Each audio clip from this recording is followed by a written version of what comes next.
Grace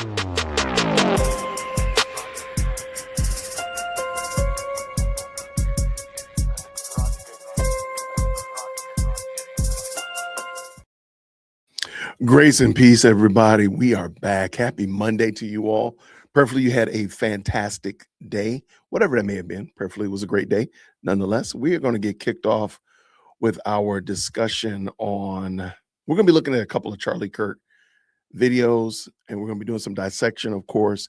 But before then, I got a lot of housekeeping that we want to tackle. So, what I'm going to do very quickly is earlier today, in the comment section. The comment section is a crazy place. It's a crazy place. There were some people that reminded me of just how poor our analytical thinking skills are here in the United States. They really wanted me to remember that. Like, Jason, you don't know just how bad we think. You just don't know how crazy it is that our thought processes are, Jason. We really want you to know just how ignorant we are. So I got a couple of videos, a couple of comments that I'm like, we got to talk about this stuff, y'all. We got to. It just doesn't make any sense. Like, you can't be this obtuse. You really, truly can't. But before we get too far afield, I do want to talk about another thing as well. Shout out to you. What's going on, Texas mother? How are you? I did start a little bit early because I want to get some of this stuff off. I don't want to be on here all night, but I will be. Don't trust me. I will be here all night. I just don't want to have to be here all night because I didn't finish up everything I planned on talking about. And I'm also making sure that all of my streams are looking right. So that's why I'm looking over to the side at the current moment. But I am going to be zeroing in on this. So I want to talk about, before I even start there, I want to bring up, I think the overall spirit of the conversation today will be about how you cannot unhear a lie. And of course, most of you all know that the lie that we were dealing with this weekend was the whole conversation about Erica Kirk and the whole Epstein foolishness, which is our culture, man. Our society really needs to have we need an enema, man. We need an enema. Like this culture is in bad shape, and we're cooked because our outrage on certain things, but yet our argumentation for the same thing in another realm is just that it's going to have to be studied by science. The inconsistency of the human population and our outrage is just it's going to have to be studied by science. It's crazy work. But I don't want to go too far before I say, what's up, Robin? How are you? Appreciate you stopping through. Of course, Texas mom, we see you. We see you. Mike is in the building. Grace and peace to you, sir. How are you? What do we have here? What's going on? Solomon up in the building. Hi, Jason in the chat. Grace and peace to you. Thank you so much. Manchester City. Okay. Is that over in the UK or across the pond, so to speak? I think it is. Shout out to you from across the pond. I appreciate you stopping through and hollering at your boy. I appreciate it for sure. So last week, I told you that you cannot unhear a lie. And I brought in the passage from 2 Samuel. And I forgot that the story, I knew it. I thought you was over here across the pond. Good to see you. Thank you so much for stopping through. There's my favorite realtor, 2020. How are you? Grace and peace to you. And I apologize because the story of David and Mephibosheth, I said you can find it in 2 Samuel 4 all the way to 9. The culmination, the upshot, the final portion of that is actually in chapter 19. I was like, I cannot realize, where is the rest of the story? Like, why? And reading through 2 Samuel, I was like, oh, it actually is at the end of 2 Samuel. So it's like, it never actually finishes. So it doesn't finish until actually chapter 19. Now, why am I bringing that up? Because I'm going to show you why this is the culmination of what happens when somebody spreads a lie and is brought to bear. Okay, so this is 2 Samuel chapter 19.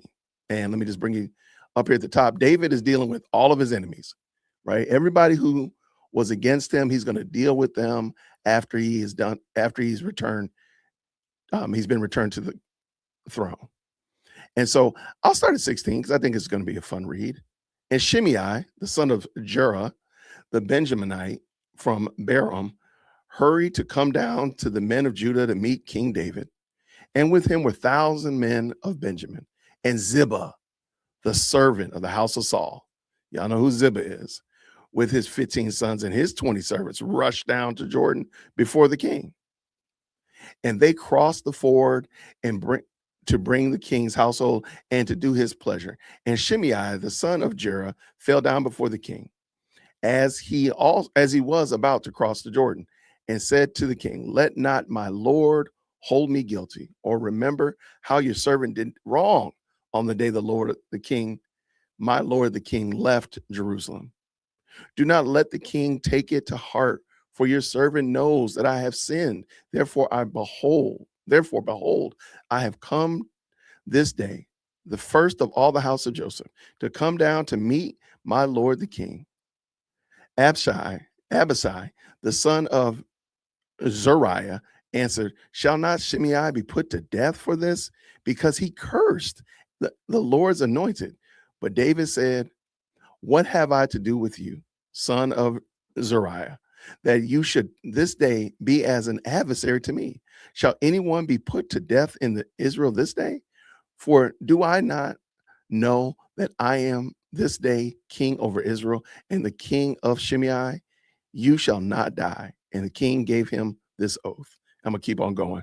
And here comes Mephibosheth. And Mephibosheth, the son of Saul, came down to meet the king. He had neither taken care of his feet, nor trimmed his beard, nor washed his clothes from the day that the king departed until the day he came back safely. And when he came to Jerusalem to meet the king said to him, "Why did you not go with me, Mephibosheth?" He answered, "My lord, O king, my servant." So this is the truth of what happened. "My lord, O king, my servant deceived me. For your servant said to him," he's talking about Ziba, "I will saddle a donkey for myself, that I may ride on it and go to the king. For your servant is lame. He has slandered your servant to my lord the king." Ziba slandered Mephibosheth. "But my lord the king is like an angel of God. Do therefore what seems good to you. For all my father's house were but men doomed to death before my lord the king. But you set your servant among those who eat at your table. What further right have I than to cry to the king?" And so Mephibosheth said, "Hey, look, I was basically damned before you met me. I was doomed. You the one that set me free. You're the one that saved me." And so David realizes that, hey, Ziba said something, but now I'm hearing the other side of the story from Mephibosheth. How do I deal with this situation? Because he had already given all of Mephibosheth's property and land to Ziba. And so here's David coming back. And the king said to him, "Why speak any more on your affairs? I have decided. You and Ziba shall divide the land." Ziba was getting nothing. Then he went and had everything. And now he's just going to have to split it in half. He went from having nothing and lied in order to get some part of it. And now David said, "Why don't you and Ziba just split the land?" But here it comes. And Mephibosheth said to the king, "Oh, let him take it all, since my lord the king has come safely home." So David made the wrong decision here, because Ziba, his servant, lied on Mephibosheth and cost him everything that he had been restored by from his grandfather, King Saul. Where am I going with all of that? That's what we see here, and what we're seeing in 4K with all of this upheaval over Erica Kirk. Because remember, Project Constipation was lying, and he knew that he was lying. He knew that what he was saying about her being in the Epstein file was not true. And it has now is left the realm of just social media and TPUSA and all that kind of stuff like that. Now we're seeing it out there in the mainstream zeitgeist. So everybody that's like, "Oh, well, he took it back." Well, he didn't take it back, because the video is still up on Project Constipation's page.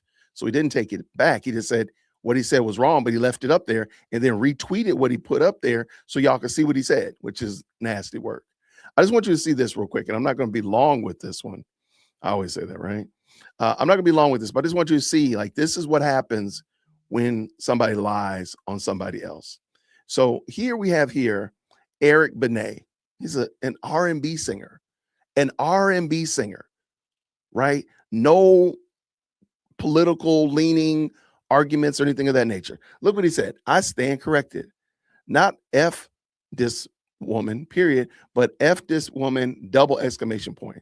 And what is the point? Headlines 360, again, is just a news outlet that's taken that story from Project Constipation and has run with it. New documents reveal Erica Kirk used to work for Epstein. Do not stop talking about the Epstein files. What documents are they talking about? And if you read the comments over here, and this is on Instagram, and it's down in the description of this video, by the way. If you read on Instagram, these people are completely rabid. And you can tell that the lies that Candace has told have not, they're not contained. They're, as the scriptures say, like it's a fire, like it's a forest fire of false teaching that has just gone out there. And ultimately, God will judge. Ultimately, God will be the judge of the situation. So I don't think that Erica Kirk is some angel. I'm not saying that. What I am saying is that it still doesn't give us justification to lie on somebody like that and to smear their name for no reason. There isn't a reason. You can say, well, you don't like the way she responded to something, and who cares what you think? I don't think she was being genuine, and who cares what you think? Like that's not a rationale. And even in that, so what? I don't like the way you do something. That doesn't mean I get to lie on you. Like, how do we go from I dislike something to now let me go ahead and smear and defame your name? Because as we saw here with Mephibosheth, that's basically akin to just ruining somebody's whole reputation. And we've now made a cottage industry and now giving hearty approval to people lying on other people for no reason, none whatsoever. That's crazy work, y'all. That's crazy work. So I wanted to just do that, and I wanted to talk about it. So I appreciate y'all tapping in with me. Thank you so much. I wouldn't doubt if TMZ had a role in it. But see, this is the thing, like, well, first of all, we have to shout the truth louder than they shout the lie. That's for sure. We can't whisper the truth. The truth has to be yelled out that that Project Constipation was lying, and that everybody else putting it out there and now trying to do a video response to it, but they still retweet the video that he put out, so it still gets out there. You know, that has to be called out. That has to be called out.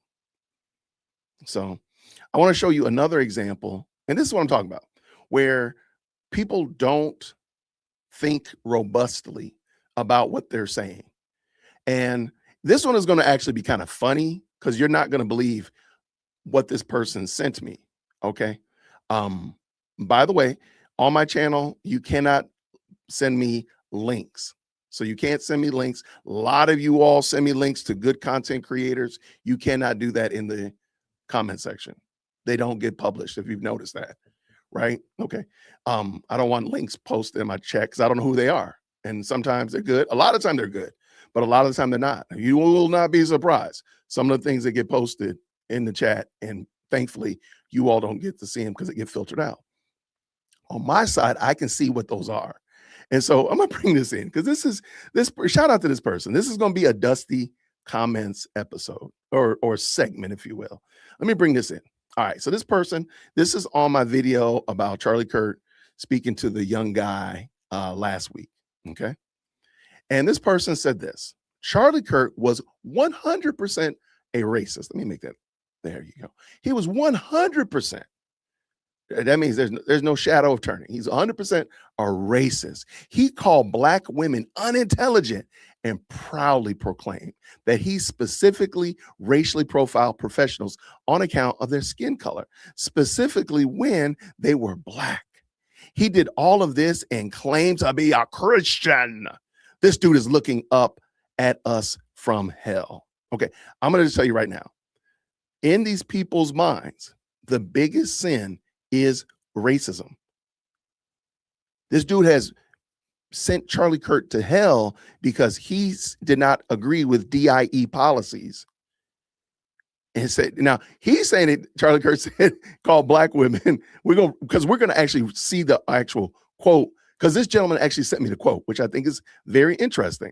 So I just said, so this man has sent Charlie Kirk to hell, separated from Christ because he believes that Charlie Kirk was a racist. Can you show me where racism is the sin that separates one, the unpardonable sin that sends somebody to hell? No questions asked, fast track them to hell? That express lane to hell? That's some crazy work, y'all. That's some crazy work. So I just said this. Show me where he said that. And the person replied and they sent me a link. Now, as I told you before, just a second ago, you can't post links in my chat, which is fine. I don't think that, I don't want you to be able to just post links without me being able to see what they are. Because again, there's a lot of foolishness that gets posted. Okay.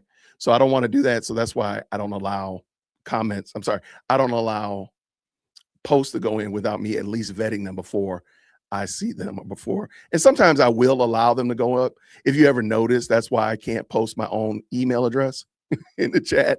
I have to spell it out because it won't allow you to post it, which is fine. Me too. So, right. I have to abide by the rules that I've set in place. So at least I'm being consistent though, right? Can I get some credit for that? Can I get a little bit of credit for being consistent?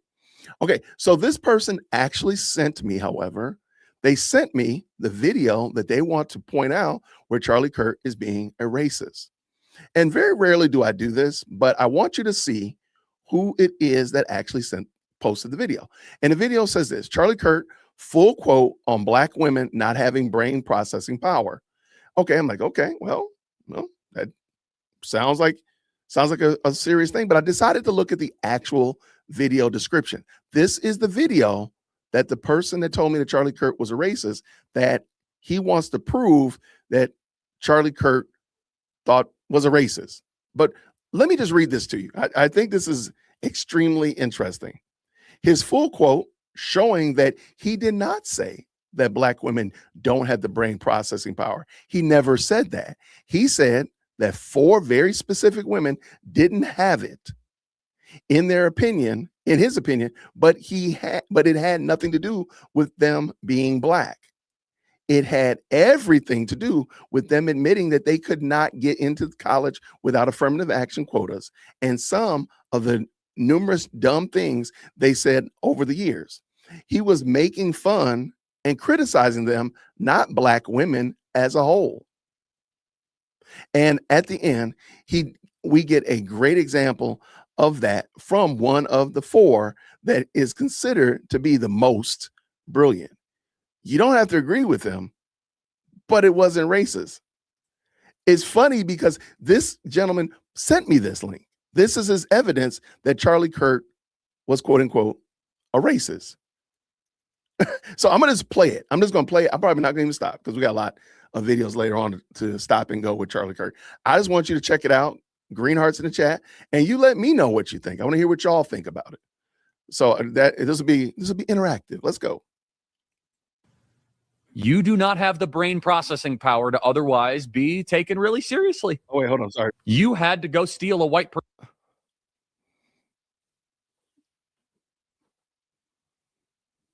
You really have to wonder. In fact, you know, if we would have said 3 weeks ago, Blake, if we would have said that Joy Reid and Michelle Obama and Sheila Jackson Lee and Ketanji Brown Jackson were affirmative action picks, we would have been called the racist. But now they're coming out and they're saying it for us. They're coming out and they're saying, I'm only here because of affirmative action. Yeah, we know. You do not have the brain processing power to otherwise be taken really seriously. You had to go steal a white person's slot to go be taken somewhat seriously. Play cut 52. But I rise today as a clear recipient of affirmative action, and particularly in higher education. I may have been admitted on affirmative action, both in terms of being a woman and a woman of color, but I can declare that I did not graduate on affirmative action. This is my personal story. I hear because of action affirmative. She can't even say that. We know. It's very obvious to us that you were not smart enough to be able to get in on your own. I couldn't make it on my own, so I needed to take opportunities from someone more deserving. You know, this is how arrogant Joy Reid and Ketanji Brown Jackson and Michelle Obama and Sheila Jackson Lee are. They're so narcissistic, they think this is persuasive. And I just want to stop for a second. Is he saying that every single black woman falls into this category? In the chat, is he saying every single black woman this applies to? Like, did he? Did he say every single one? So, no, he didn't. No, he absolutely did not. And this is the thing, like, and somebody said it right here. There we go. Taking offense is a personal choice. If you say truth without malice intent, then it is not offensive, regardless of whether the person takes offense or not. The man didn't say it. He didn't say anything about anybody else but those 4 women that he keeps naming. But let him finish up.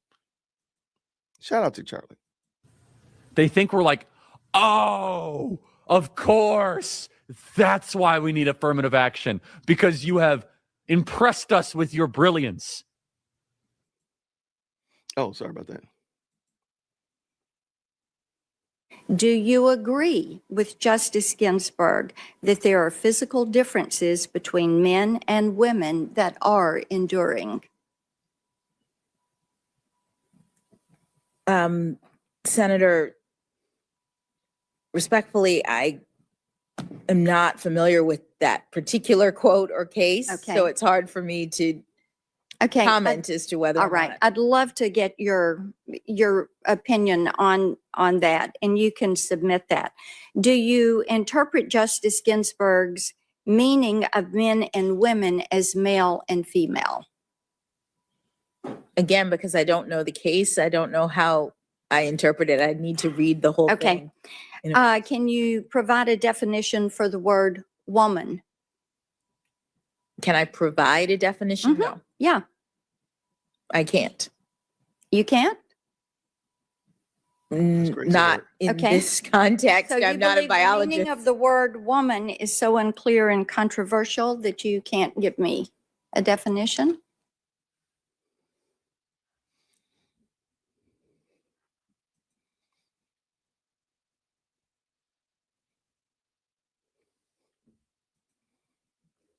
So I wanted to bring that up. I wanted to bring that up because this person literally sent me that. And let me pull this back in. This person sent me as evidence that Charlie Kirk said that all black women. Charlie Kirk was 100% a racist. He called black women unintelligent and proudly proclaimed that he specifically racially profiled professionals on account of their skin color. Did he say anything of that nature?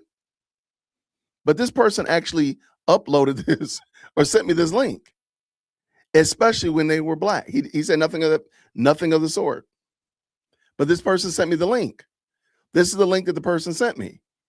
He did all of this and claimed to be a Christian. This dude is looking up at us from hell. Like I said before, the only sin in the woke ideology is the sin of quote unquote racism. Nothing else is a sin. There is only one sin. They've reduced the 10 commandments down to one sin: thou shalt not be racist. So if they claim that you're racist, you can go to hell on that. It don't matter. It matters none about your theology, your doctrine. Has none of that stuff has any weight or bearing. If they dub you a racist, you are going to hell. And that's it. So when I said prove it, and this person sent me that link, this is his evidence that Charlie Kirk was a racist. And my question to you is, did that demonstrate or show that he was a racist? I think you said she's a DEI hire. I mean, and apparently that's a badge of honor, I guess. Like, why would you want to say the only reason I got in here is because of my skin color, my immutable character trait that I'm highly melanated or male versus female or whatever? Why is that's the only reason I'm doing this job? Because if you said that you got in this job because of your merit, your skill, your ability, I'm the best surgeon, I'm the best lawyer, I'm the best whatever, why would you care that your ethnicity? It almost seems like you're guaranteeing for us to look at you and say, well, maybe you're not the best at it. Just something to think about. Shut up. Being dumb and stupid differs by way of willful ignorance. I love it, Mike. Thank you so much. I'm not a biologist. That was really the whole woman exchange is going to go down. I hate to say that it's going to go down in history, but that right there is going to go down in history. I don't think the person did watch the video. That's a great point as well. I bet you he just did a quick search. Cartman's mom, he did a quick search and said, "Oh, here it is," and just uploaded and did not realize that the video he posted literally goes against what he said, which is crazy work, man. You're going to have to write that one down. That was some crazy work. When you're a woman but still can't describe what a woman is. I don't even know how that works, Stargazer. I don't understand it. And that right there that's going to have me scratching my head for a while. Like, how do you not know what a woman is when you yourself are a woman? That's some crazy work. But I do want to say we should not get lost in that argumentation. And this will be probably my last little segment of this, is that encouraging you all, the best live chat on the planet, the most electrifying comment section. Don't get it. We ain't got to get into a battle of words. A woman is a woman, period. There we go. End of day. We're done. That's it. We're done. Adult female, adult male, problem solved. We don't have to get into this long argument with them because they want you to get into, well, what is it? They want you to get into all of these weeds. Now, y'all go out there in the weeds by yourself. I'm not doing that. We are not going to do that. Oh, car mat mom. Okay, I apologize. Please forgive me. I saw Cartman. Okay, now what we're going to do is we're going to put our glasses on. We're going to stop acting like we can't see. I appreciate it. But I just think that is super wild, man, that we have gotten to this point where, again, this is not critical thinking. Like, this person literally took the time to type in Charlie Kirk quote about Black women, sent me the link, and it doesn't prove his point. Matter of fact, it disproves his point, which is crazy work, man. That is that is some epic stuff. But isn't that par for this course? Isn't that about on brand for this group? Absolutely. Absolutely. Let me see. I actually want to see the person replied again, but he didn't. So, yeah, I don't see that he replied again. Okay, cool. I think he went. It might be nap time in the kindergarten class. It might be nap time. Shout out for sure. But thank y'all, everybody who's already jumped up in here. Thank y'all so much. Oh gosh, what y'all laughing about?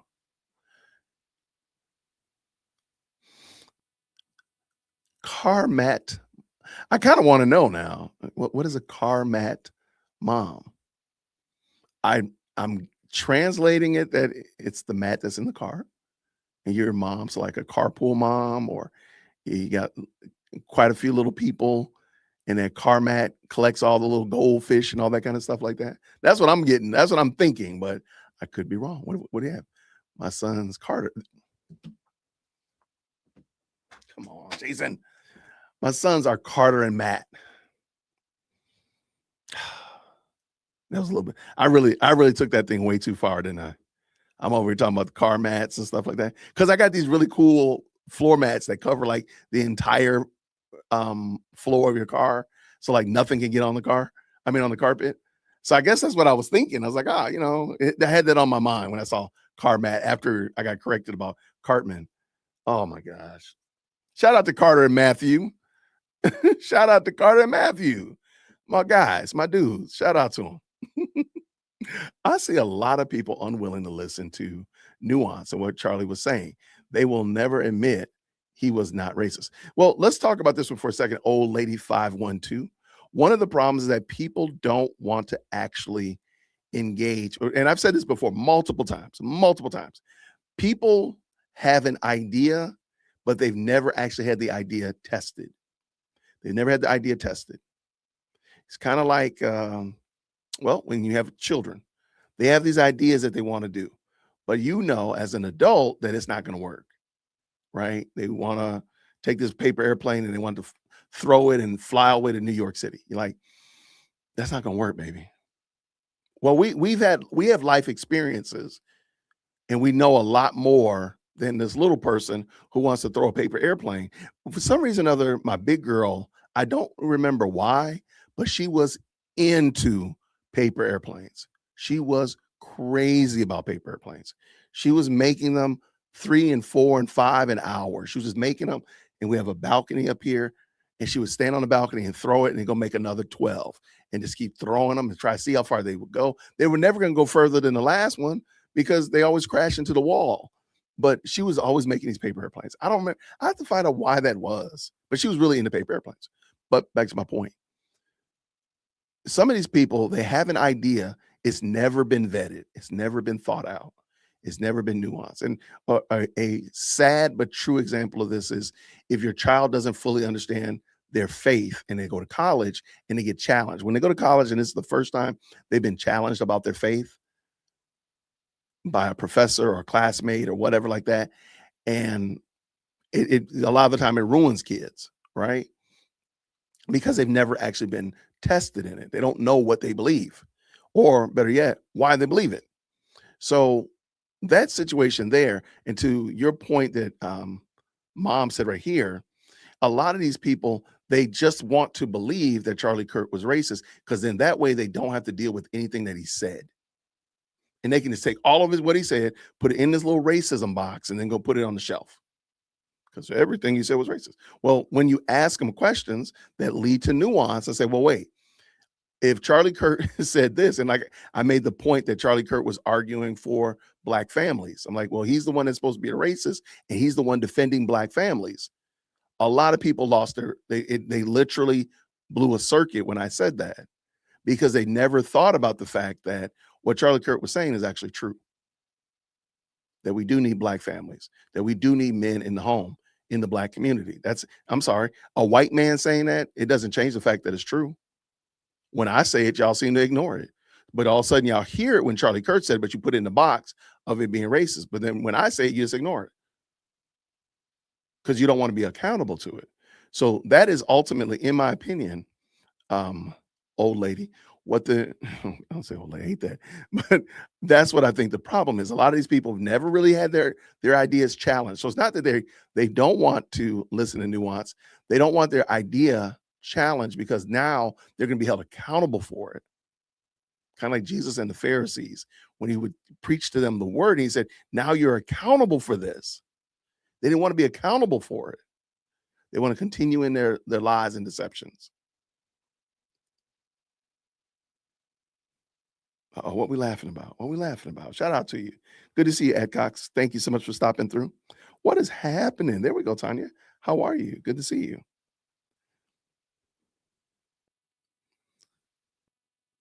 If he was a racist, why did he hire Candace? Make it make sense. And let's just say there are other nationalities and other people groups that are high. TPUSA was not lily white. So why are y'all acting like that? But see, that's what I'm saying, Texas Mother. They don't actually think about, they don't want to think about that. It's so much easier because if you don't say that Charlie Kirk, because again, remember in this woke ideology, the only sin is to be the sin of racism. So if Charlie Kirk was a racist, you don't have to consider anything else that he said. And then bada boom, we're done. We're finished. Woo, I can continue in my sin because Charlie Kirk was a racist. What'd you say, Jen? It doesn't need to make sense. It just has to make you angry. There we go. Shout out to y'all. Thank y'all so much, everybody who jumped in. Yeah, this is a wonderful point, Mike said here. It's easier to deflect than to defend your position. How many times have you seen that? How many times have you seen that? And we're going to probably see it today because we're going to look at, I'm going to save it for a second. Let me finish looking at these great comments right here. My son-in-law and his brother are tried to prison her, Whitmer in Michigan. Really? Okay. Well, thank you for sharing that. It's taken out of context for their agenda. Well, there we go for sure. Yeah, Trump derangement syndrome. Remember, we got Charlie derangement syndrome. We got truth derangement syndrome. I mean, let's just be honest. These people don't want to actually think. They don't want to think about it. Oh, actually says, why I cannot stop laughing when people are trying Charlie Kirk is a racist. Like they're doing their very best to put him in that racist box, if you will, when in actuality, they're the ones that are in the box. Like, what is wrong with you people? But I digress. All right. One of the things that Candace has really made a lot of hay about is that Charlie Kirk hated Ben Shapiro. She really has tried to say that. Nobody has seen proof or evidence to that fact. And so I thought it was interesting that one of the last interviews that Charlie Kirk did was with Ben Shapiro. I just want to pull this in, and I just thought it was super interesting. And I just want to hear what y'all think about Charlie's interaction with Ben. Does this come across as somebody who, I secretly hate this guy or anything like that? Or, I think this guy is a terrible dude, anything of that nature? Is that what you're getting from this interaction? And some of you probably have already seen this. I know it's not new. Let me double check the dates. So it was posted 1 year ago. Charlie Kirk died 6 months ago. So about, what are we looking at? June of last year, give or take. Okay. So this is last year, Charlie Kirk and Ben having a little conversation. And this is on Ben's page on the Daily Wire. And I believe they were at AmFest. So don't quote me on that. But let's just check it out and you tell me what y'all think. I appreciate y'all jumping in. Let's see. Okay. I appreciate y'all jumping in. Y'all know how we like to do it. Green hearts in the chat when you can hear. The coolest part of what I get to do is be around just the most awesome people on the planet, right? Like just sitting back and watching Elon Musk and President Trump talk about consequential political issues. Like, what am I doing here, right? Like, I didn't go to college. I'm a kid from Chicago. It really goes to show that this country still has meritocracy at its core. And I think that is a testament to why this country is so great, that if you prove yourself, if you have the right work ethic, if you have a little grit and resolve, you can end up around the kings of today. Charlie Kirk, founder of TPUSA, my dude, you've built an actually enormous thing. Congratulations. Seriously amazing. Thank you, Ben. It's great to see you, and thanks for being here. And yeah, it's been kind of a wild journey. You're one of the few people I could say you were at the foundational levels. I mean, I remember 18-year-old Charlie Kirk going around the David Horowitz Freedom Center at the Breakers, trying to meet donors. And I rember saying to every one of those donors, this guy's going to be head of the RNC. And then you just basically built your own RNC. Yeah, we kind of looked at the RNC and we said, maybe we could do something, in our own likeness and image. But no, I mean, glory be to God. It's amazing. I'm going to try not to stop a whole lot. Are you getting that this guy right here on the screen hates this guy right here? Is that what you're getting? Can y'all just real quick in the chat, can you yay or nay, yes or no? Are you getting that this guy hates this guy? That these gentlemen hate one another? I mean, some of us, if this is what hate is, a lot of us are like, boy, I wish I had some friends that hated me like this. Like I'm not getting hate vibes, if you will. What do they call it? Ops. I'm not getting ops behavior over here. Like what? like I would absolutely. I got some people that don't like me. If this is what don't like is, I would rather these people don't like me like Ben and Charlie didn't like each other. That's some crazy work. Like be more like Ben and Charlie. In the world where people hate you, be like Ben and Charlie. Like this is some crazy work. But this is what I'm saying. Like Candace is a lot. I'm gonna back up a little bit because I thought this opening was fantastic. So I am gonna talk a little bit. I'm gonna try not to, but I try. Candace keeps saying that Charlie hated Ben. What are you talking about? Does that mean that they dotted every I and crossed every T? Let's stop being silly. Like we're not children. We don't have to think like that. But I don't think that it's fair to say there is no proof or evidence that these men don't like one another. All right, bring it back in. Let's go. USA, my dude, you've built an actually enormous thing. Congratulations. Seriously amazing. Thank you, Ben. It's great to see you, and thanks for being here. And yeah, it's been kind of a wild journey. You're one of the few people I could say you were at the foundational levels. I mean, I remember 18-year-old Charlie Kirk going around the David Horowitz Freedom Center at the Breakers, trying to meet donors. And I remember saying to every one of those donors, this guy's going to be head of the RNC. And then you just basically built your own RNC. Yeah, we kind of looked at the RNC and we said, maybe we could do something, in our own likeness and image. But no, I mean, glory be to God. It's amazing. And this election cycle was a big test for us. And we were thrilled with the result. I have to say, it's actually incredible. So there was a tape of you from election night when it was announced that President Trump had won, and you got really emotional. And I was moved by it because I know how much work you've put in over the last 10 years just to get to this point and to be so influential in this election.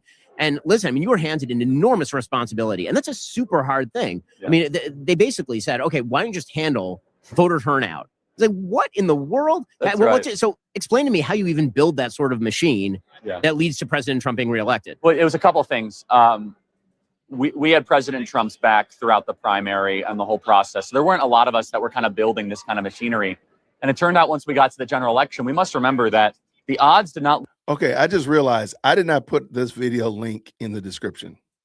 So I'm going to stop for a second and give us a second. Because I really want you all to have this video, and I will make sure I put it in the video as well, down in the description of the video, but I realize it's not there. So I want you to have this because I really think this is something we need to put this out there and just completely shellac that lie that Charlie Kirk hated Ben Shapiro and vice versa. I see no evidence to that point. If this is the evidence, if they hated one another, where is it? Where is that evidence? All right, so let's bring that back in. I just want to make sure it's there. I do apologize. I'll try to do that while we're watching this as well. Shout out to the best live chat on the planet. Not look great for his general election chances. I mean, from the lawfare to just kind of the party was not completely yet behind him. And so we volunteered. We're like, hey, we know how to do this on college campuses. We want to do some voter turnout stuff. And because of an FEC ruling that happened this last spring, you're allowed to coordinate with presidential campaigns. It was an election ruling. Actually, Mark Elias sued the FEC and won, and he thought it would help the Democrats. And so we started working with a great campaign team, Susie Wiles, James Blair, and we said, hey, especially in Arizona, Wisconsin, and Pennsylvania, some of these states will really have grassroots infrastructure. We believe that we can help the campaign and fill the gaps in and hire bodies. And so we went out on a hiring spree. We hired 1,500 full-time people in the key battleground states, massive, like an enormous sum.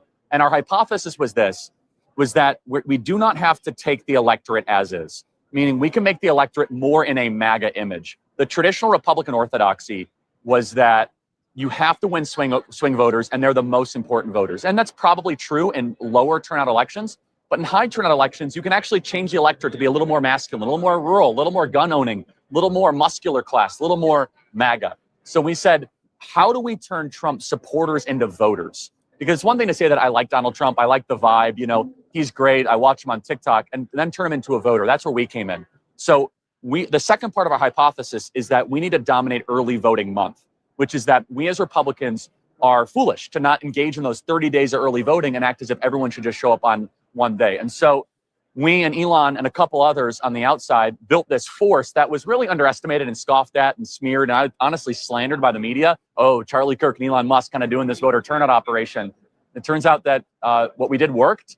And it actually, the credit really goes to President Trump because it was the easiest get out the vote operation ever because we were talking to people that already liked him, that knew him, and his name ID had full saturation. We just needed to turn that support from, yes, I like him, to a ballot in a box. And we did that hundreds of thousands of times over a 30-day period in the key battleground states. And not to get too much ahead of ourselves, because this is an enormous victory, but looking forward 4 years, these were, as you say, many of these are low propensity voters who love President Trump, who's a unique political figure, the most unique political figure of our lifetime, a historic political figure, probably the most historic American political figure of the last. Okay, I'm going to back up a little second. I'm going to back up for a second. Shout out to Jasmine. I love this comment right here. This point about voter turnout, I think, is really, really useful, especially considering local lesser attended elections. I really want to, what I think, I'm going to give you what I believe is happening. And I don't think that we as just the hoi polloi, just your normal average day Janes and Joes should miss what Charlie Kirk said as it relates to voter turnout and getting people excited, going from liking to actually going to the ballot and voting for. I really believe that what Candace is doing and what the left is doing is trying to demoralize this operation, because they know that if they can get you feeling bad, if they can get you feeling icky, if they can get you feeling demoralized and unexcited about going to the midterms, because midterms are definitely less exciting than presidential elections. then if they can just get a certain number of you all, a certain number of us to not want to go vote, to not want to participate, to not want to be a part of this because you think some this, that, and other, then they know that they will absolutely eviscerate and shellac us in the midterm and cause the next 2 years of Trump to just be a waste. He'll be a lame president and it'll just be a fight. We'll be watching some of the craziest stuff we've ever seen. So that's why we don't lose heart. We don't lose heart. We don't get discouraged because of all of this other foolishness. That's why I believe so much has been going on against TPUSA as an entity, as well as against Erica Kirk as the head of TPUSA and as an individual herself, because it demoralizes and it removes that excitement, that energy that was there before that brought President Trump in and has started to hopefully turn the tide. Well, now they want to completely wreck it. And that's what I think is happening. So shout out to there. All right. Appreciate y'all. What's going on? I see my brother up in the building. There he is, President Not Perfect in the building, dropping them green grenades in the building. Thank you so much. They want us to be hopeless. They want us to be hopeless. Now, our hope ultimately is not in presidents and elections. They're not in representatives or any of that kind of stuff or ballots. Our hope is ultimately in Christ. That being the case, however, we do live in the best country on the planet, bar none. Why would we want to not see this prosper? Why would we not want to see our great grandchildren be in a country that's better than the one that we're currently living in even now? We want it to be even better. So let us keep going. Shout out to the best live chat on the planet. Let's go. A century. Yes. Given that fact, are these people that can come out again? Are these people that you can reach again, duplicate again for another candidate, say J.D. Vance? Yeah, and that's the question. And the answer is, even if we only do some of it and then do better with high propensity voters, of which Donald Trump was actually doing worse with, then we could still have electoral success. So let's take J.D. Vance, for example, who a dear friend, I think he'd be a phenomenal president, is that he can definitely do better with higher propensity voters, more college educated people that might not have liked Donald Trump's approach or tone or whatever excuse they would give. And even if we get some of those low propensity voters to engage in the process, you have the best of all worlds. And so what we have proven, though, is an Obama-style get out the vote turnout machine can be built on the right. And that was always the question, is we as the right, like, can we win celebrity culture? Can we do the thing where we change the electorate? And it turns out, yes, we can. And that, again, we were just kind of benefiting from the draft of the president, right? Meaning that he had such a life force behind him and so many people knew him and wanted to support him. And it was so illuminating because we hosted the president with Bobby Kennedy back in August when that endorsement happened. And it was an amazing event. And Bobby gave an amazing speech. It was terrific. And we were honored to be part of it. And we asked the campaign, we said, hey, can we do voter registration? Because, we don't want to step into it. I said, yeah, of course you can. So 18,000 people show up. We registered 900 first-time voters. 900 out of 18,000 were Trump supporters willing to stand in line in the Arizona heat for 3 hours, and they weren't registered to vote. And so all of a sudden we said, guys, not everyone who buys a MAGA hat is even registering to vote. And this is the forgotten country. These are people that make the country work, the plumbers, electricians, the welders, the carpenters, the police officers, the firefighters. And so our theory of the case worked. Everyone doubted us. And the secondary part of that was then dominate on social media. This is where the Trump campaign deserves enormous credit, from putting Donald Trump on Joe Rogan, on Theo Vaughn, on these over-the-top type podcast situations that communicated the people that were lower propensity. And so then by the time we knocked on the door, said, hey, we need to collect your ballot. Yeah, I just saw President Trump on Theo Vaughn. I just saw him on Rogan. He's amazing. So we are going to the people that aren't watching CNN. They're not watching the traditional news channels and media. And we were able to then, in Arizona, chase over 200,000 ballots. Donald Trump won by 197,000 votes. In Wisconsin, chase 60,000 ballots of low propensity voters, won by 30,000 votes. And so we're not taking credit for anything, but we definitely helped play a role. You played an enormous role. And I want to ask you sort of how you got to this point. So for people who don't know the story, I mean, I was here watching from the outside at a distance for a lot of the story, but for people who don't know sort of the Charlie Kirk Turning Point USA story, why don't you explain where this came from? Because it is an amazing story. Yeah, it's an only in America story. And I'm an entrepreneur at heart. You know that. You've done a great job building the Daily Wire. And I've watched from afar on that and kind of see this become a beast. And on the Turning Point USA side, I always felt like we could do culture better, and we could definitely do the college campus, high school outreach kind of space better, that it needs some disruption. And honestly, I hated losing, and I saw us losing. And I know you had a similar kind of drive to the left, and that we weren't playing on their cultural terms, and that we were constantly in retreat. And so the idea was that, can we bring entrepreneurial disruptive principles to a nonprofit space and, create more chapters, create more high school experiences, create events like this? Can we do the grassroots thing better? And again, I have to give credit to President Trump. I know I sound like I'm repeating myself, but he kind of created an environment where politics and culture were almost indecipherable, right?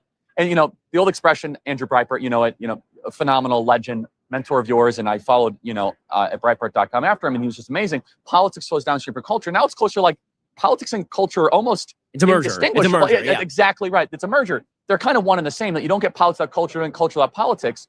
And so we at Turning Point would say, look at ourselves as a culture.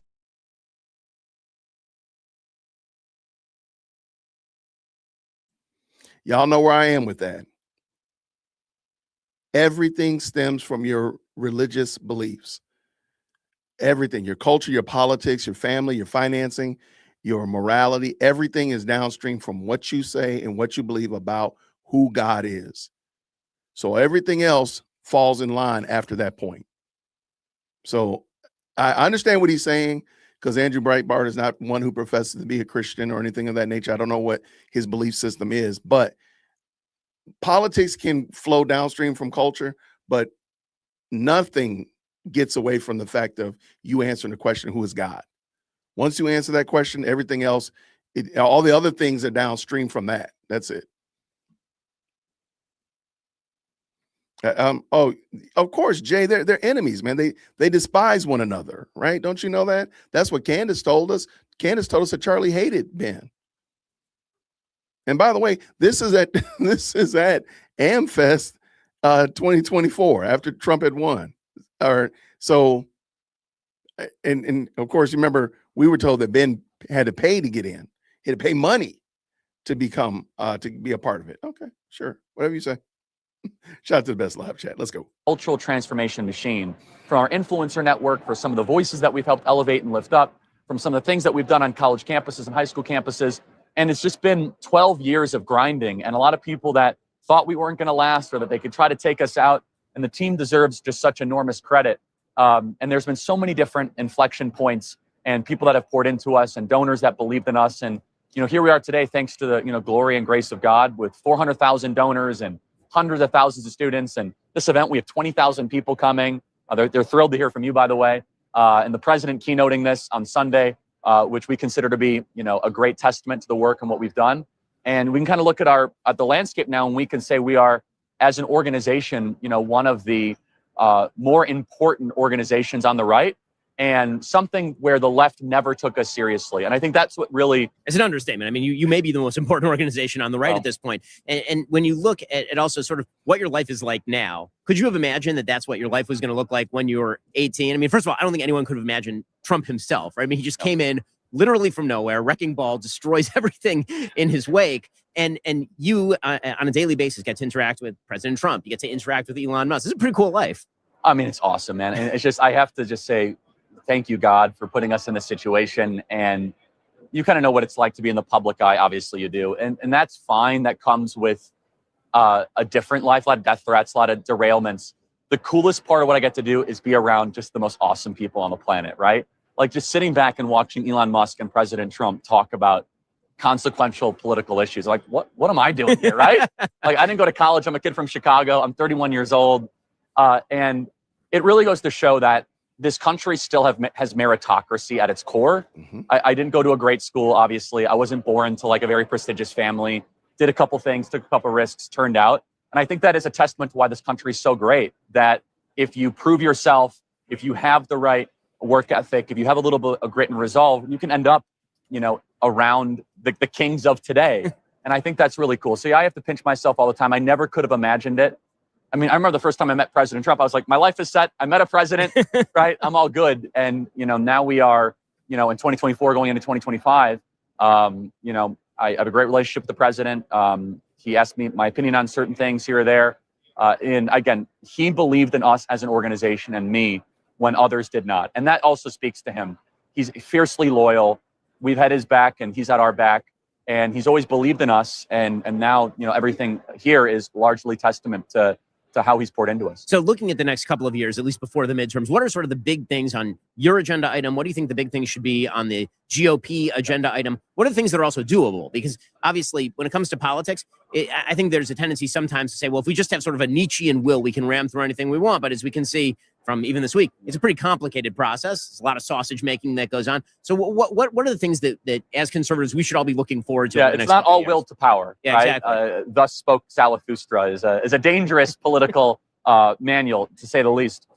I will say that as far as Turning Point Action, we have a very simple ask on the political side, which is our goal and our hope is that we want the Republican Party to be as conservative as its voters. So we think it's unhealthy if there are senators from deep red states that act as if they are metropolitan Rockefeller Republicans. And the first kind of test of this is, can Donald Trump get his cabinet, right? Absent any like bombshell, like earth shattering stuff, does an incoming president who won a popular vote, an electoral vote landslide, and won some of these states by 20 or 30 points, can he earn the trust of senators that keep on going back to the well every 6 years from their Republican voters saying, keep on giving me political power? We at Turning Point Action think we're uniquely positioned to help make that case because we are not born out of the Republican Party. We're an outside group. We're obviously loyal to the president. And it's going to be a test of, can these senators who might get a little wobbly when it comes to people like Tulsi Gabbard or Bobby Kennedy or Pete Hegseth, can they say yes and confirm them? We think yes, and we're seeing good directional energy there. And Kash Patel, I would definitely add to that list.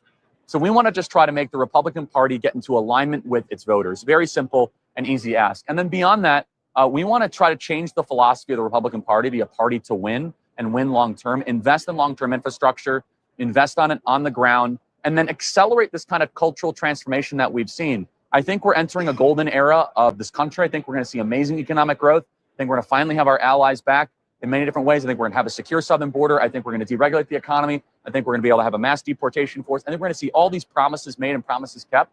And my hope is that we can kind of make the Democrat Party a minoritarian party for a generation, the same way FDR made the Republican Party a minority party for like 15 to 20 years. And it's really on us. Like, it's for us to screw up, to be honest, and for us to mess up. And then from there, we have to do something dramatic with education. That's the core of everything we do at Turning Point USA. And one of the things that's really fascinating about President Trump as a political figure is just how pragmatist he is. I mean, I've spent some time with him. You spent way more time with him. And the thing that when people ask me about President Trump, I always say is that his only metric is winning.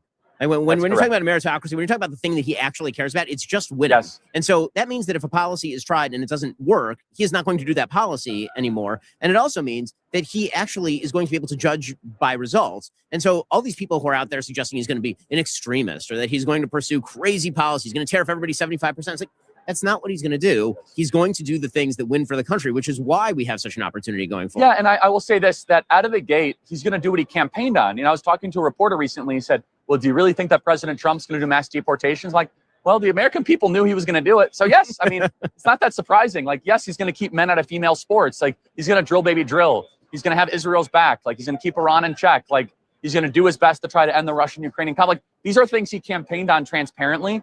And it's unique because in politics, like, for example, when Kamala Harris said, oh, I'm for fracking, we all knew she was a liar.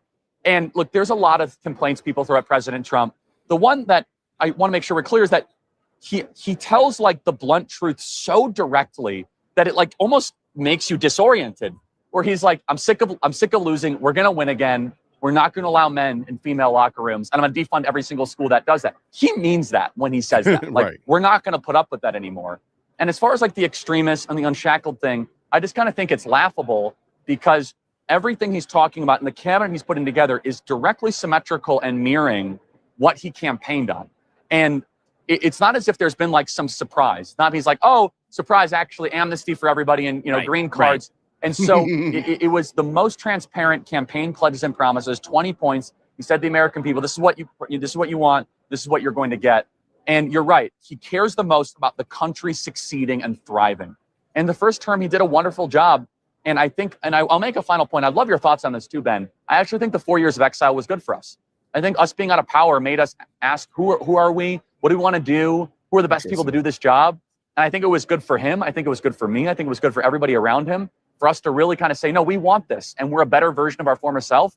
And that the second administration will be much better than the first. I think that you're exactly right on that. I also think that President Trump being out of power, I think one of the things that it did is it meant that he is coming in with a vengeance. He's not a lame duck president. He is somebody who's going to come in with a real agenda. And it's going to be like he has a second first term. I mean, normally when you have a second term president, the second term, nothing happens, right? Second term of George W. Bush, for better or ill, nothing happened. And when it came, exactly. When it comes to President Trump, not only does he have an agenda, he's treating this running on the ground just like that. And I think that that's a wonderful and unique thing. I also think that because the Democrats have lost their minds and because they've swung so far to the left, what that means is that what we are actually seeing is something that I've described as the normie revolution. What we're seeing is it is now subversive to just be normal, right? I think one of the best examples of this was the bizarre attempt to paint J.D. Vance as a weirdo by Tim Walz, who is legit a weirdo. And J.D. is one of the most normal people in the history of American politics. Correct. Married, has kids, served in the military, comes from a not particularly wealthy background, made something like he is the American story embodied. And somehow he was a weirdo who was having relations with and meanwhile, these people who actually would have relations with couches and try to actually marry their couches are saying that there's something weird about us. And so what you're seeing is, I think, a surge of just, can we go back to normal? And Trump feels like normalcy now. Yes, it does. And that's what's so unique is because we've been propagandized to believe that Trump is the abnormal and that, like, I don't know, like transgender strippers in front of the White House is normal. Like everything's fine, or like cocaine in the West Wing is fine. And actually it's good. And so, and that's what's so unique about the President Trump's agenda is so much of what he's talking about is actually just a rebalancing to the center of gravity where we once were. It's like, okay, a border, like we're not going to send all this crazy money to people that hate us. Like we're going to have a social contract where our people come first. We're going to have a booming economy. I don't think that's radical. I don't think it's revolutionary. I think it's reasonable. And I will say this, that the one issue where the Democrats really went all in on, and they thought they could break the will of our movement. And Matt Walsh deserves such credit for this. I've said this publicly and privately. I sent out a tweet, and I meant it sincerely, is on the trans issue. And I think that Matt Walsh was like one of the like quiet reasons that we won this election, because him holding the line on the trans thing, he started this like sea of courage, with myself included, saying that this is insane. We're not going to put up with this. The most successful political advertisement that President Trump ran this campaign, the most successful, you know this, was the illegal immigrant transgender surgery funded by taxpayers. It was like so outrageous, right? Like Kamala bragging about how people literally didn't believe she had done that because it was so crazy, and she had totally done it. And what I love is the Trump campaign, brilliant from Susie Wiles. They ran it like during NFL football, right? It's like, we'll be right back, 2-minute warning. And it's like, wait, what is this? And then Charlemagne on his show, The Breakfast Club, comments on it. They run another ad of his reaction to it. The Trump campaign spent $75 million on that ad. They did not spend a lot on ads. That one ad they went all in on. Now, what was it about that ad that animated people? It was so outrageous that it fit this vibe. Like, oh, she is as radical as people say. And she's bragging about it. It's not like it was like some like secret recording. It's like she was out in the open being like, I am going to use your taxpayer dollars to chop off the parts of illegal aliens in prison. And it was like, and then the ad was like, Donald Trump is for you, Kamala Harris is for they, them. It kind of played into that kind of pronoun police stuff. Amazing. And President Trump was kind of a revolutionary back to normal. I think that's totally right. And one of the things that you're seeing, even when he's talking about the candidates who are considered out of the box, say RFK Jr., one of the things that he said in a press conference this week, listen, I'm not getting rid of the polio vaccine.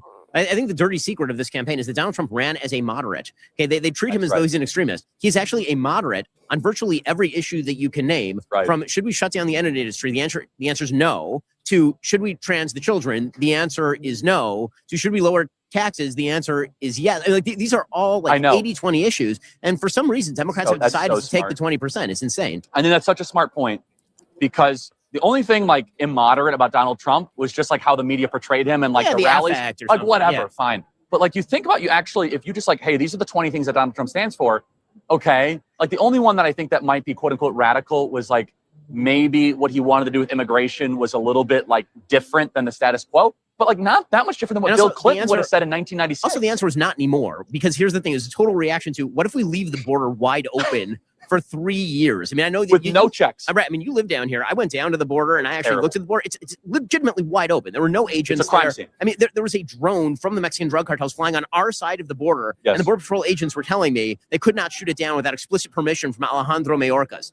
Yeah, I mean, the reaction to that from the American people is going to be like, maybe we should glue this thing shut. I mean, that's not exactly a wild reaction. Yeah, and then President Trump always said he ran on common sense, and this is what's so important is that as we lose our sensibilities of our Western culture, which is Judeo-Christian in nature, we don't actually have a bearing on what common sense actually is. Real quick, I'm gonna take a quick station break. I don't want to. I found the commercial and they are hilarious, and that was a well-placed commercial. But I got this feeling if I drop it in the chat, if I play it, that YouTube will just do what YouTube does. So I put it in the chat right here. I dropped it right here for you. You definitely can check them out. They are pretty good. I mean, I can't be mad at them. That was a brutal commercial. That was right on the nose, lights out commercial. So shout out for sure. Thank y'all so much for everybody who's hopped in and jumped into the best live chat on the internet. I appreciate you. Let's keep this going. Let's roll. Is that who is to say that men in female locker rooms is wrong if you don't have a shared Western morality that is derived from the Bible? Like, who's to say it's wrong that you shouldn't chop off kids, body parts? And so what Donald Trump was is he was this unapologetic force to bring us back to foundational Western morality, which I don't think anyone really appreciated. That's right? exactly right. Which is like, okay, we're gonna have sovereignty, we're gonna have borders. And when you look at a 35,000 foot view, you're like, this is actually the most sensible political agenda like ever. And they're the radicals. Like, they're the ones that are calling about like banning fossil fuels and like getting rid of, like, we're gonna clamp down on like corporate price gouging, like insane stuff, right? Whereas President Trump is running on stuff that is 90-10 issues and did so in a cultural transformational way. And then secondly, and we could talk about this forever, he was also the most masculine political figure in a hyper toxically feminine culture, right? So he was just like the absolute opposite. We were living under like, you can't say that, feelings first, reason is dead. And he was just like, nope, we're going to be unapologetic. And if you had a line chart and 0 was sort of gender neutrality. And so on the far left, you had Tim Walz and Doug Emhoff. Bingo. On the far right, you have Donald Trump. That's right. That's exactly right. And so it's just like, it's hard for people to articulate that, but that is kind of just something that people sense.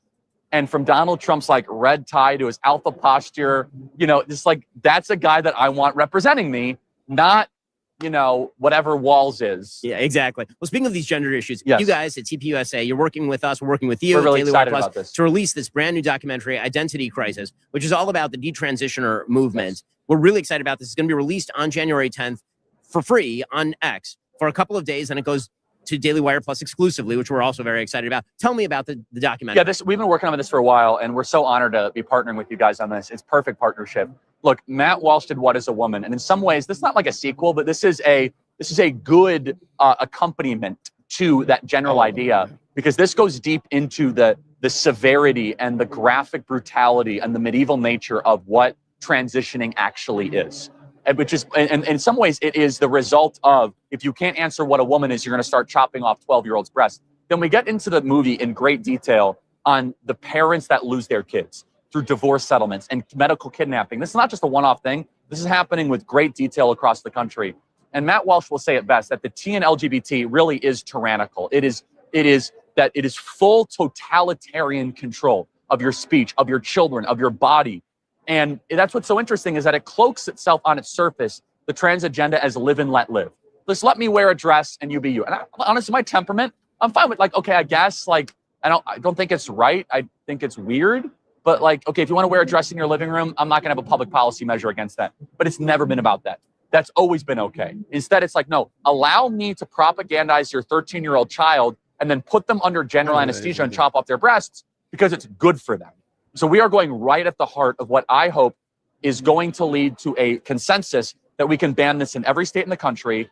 My like little pet, one of my pet projects, I got 4 or 5 of them, is for this incoming Trump administration to sign executive orders and launch a DOJ legal blitzkrieg into every gender affirming care center in the country, from Lurie Children's in Chicago to Mayo to the Nashville one. That we need criminal investigations, civil investigations. Dr. Ethan Heim at Houston's Children is under federal indictment for this. I know that you covered it on your show. This is the one of the moral crimes of the century. We're exposing it in this movie, Identity Crisis. People should check it out. And hopefully we want this to eventually get to the audience, White House staff, and government officials to build a consensus 10 days before Inauguration Day that this can be a public policy agenda so that we can end this in this country once and for all. But folks, stay tuned for that on X. That's going to be available exclusively on X on January 10th, and then a few days later over at Daily Wire Plus. Charlie, I really want to thank you. Say congratulations. Very few people outside the president and the vice president-elect, outside of that, very few people in this country have had more to do with the success of Donald Trump's reelect effort And I think this may have turned around the entire country. So you deserve Well, enormous thank you. thanks, enormous kudos. Well done. Well, thank you. I'll throw it back to the Daily Wire. I love the Daily Wire. You guys are doing great work. And you guys really had the president's back when it mattered most during the summer and fall. I remember you texted me, you said, I will climb through broken glass to do whatever it takes to get Trump elected. And it really helped a lot, mattered a lot. And this is a victory for the American people. And glory be to God. We have 4 great years and maybe beyond that with J.D. Vance and more. But it is a reprieve from the terror that we're living under right now. So Charlie Kirk, again, thank you so much. Congratulations. Look forward to the rest of this amazing event. Thanks, man. All right. Gender affirming care is health care, and it can actually be suicide prevention care. They're talking about hormonal therapy or sex reassignment surgery on children. I thought fixing me externally would fix me internally. Of course, I was wrong.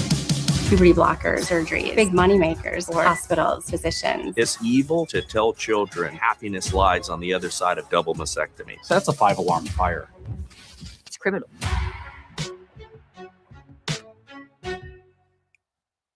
Wow. I had never seen that. Okay, so shout out for sure to Charlie and Ben. So I'm going to ask you the question again. I asked it at the beginning. I kind of stopped in the earlier portion of the video.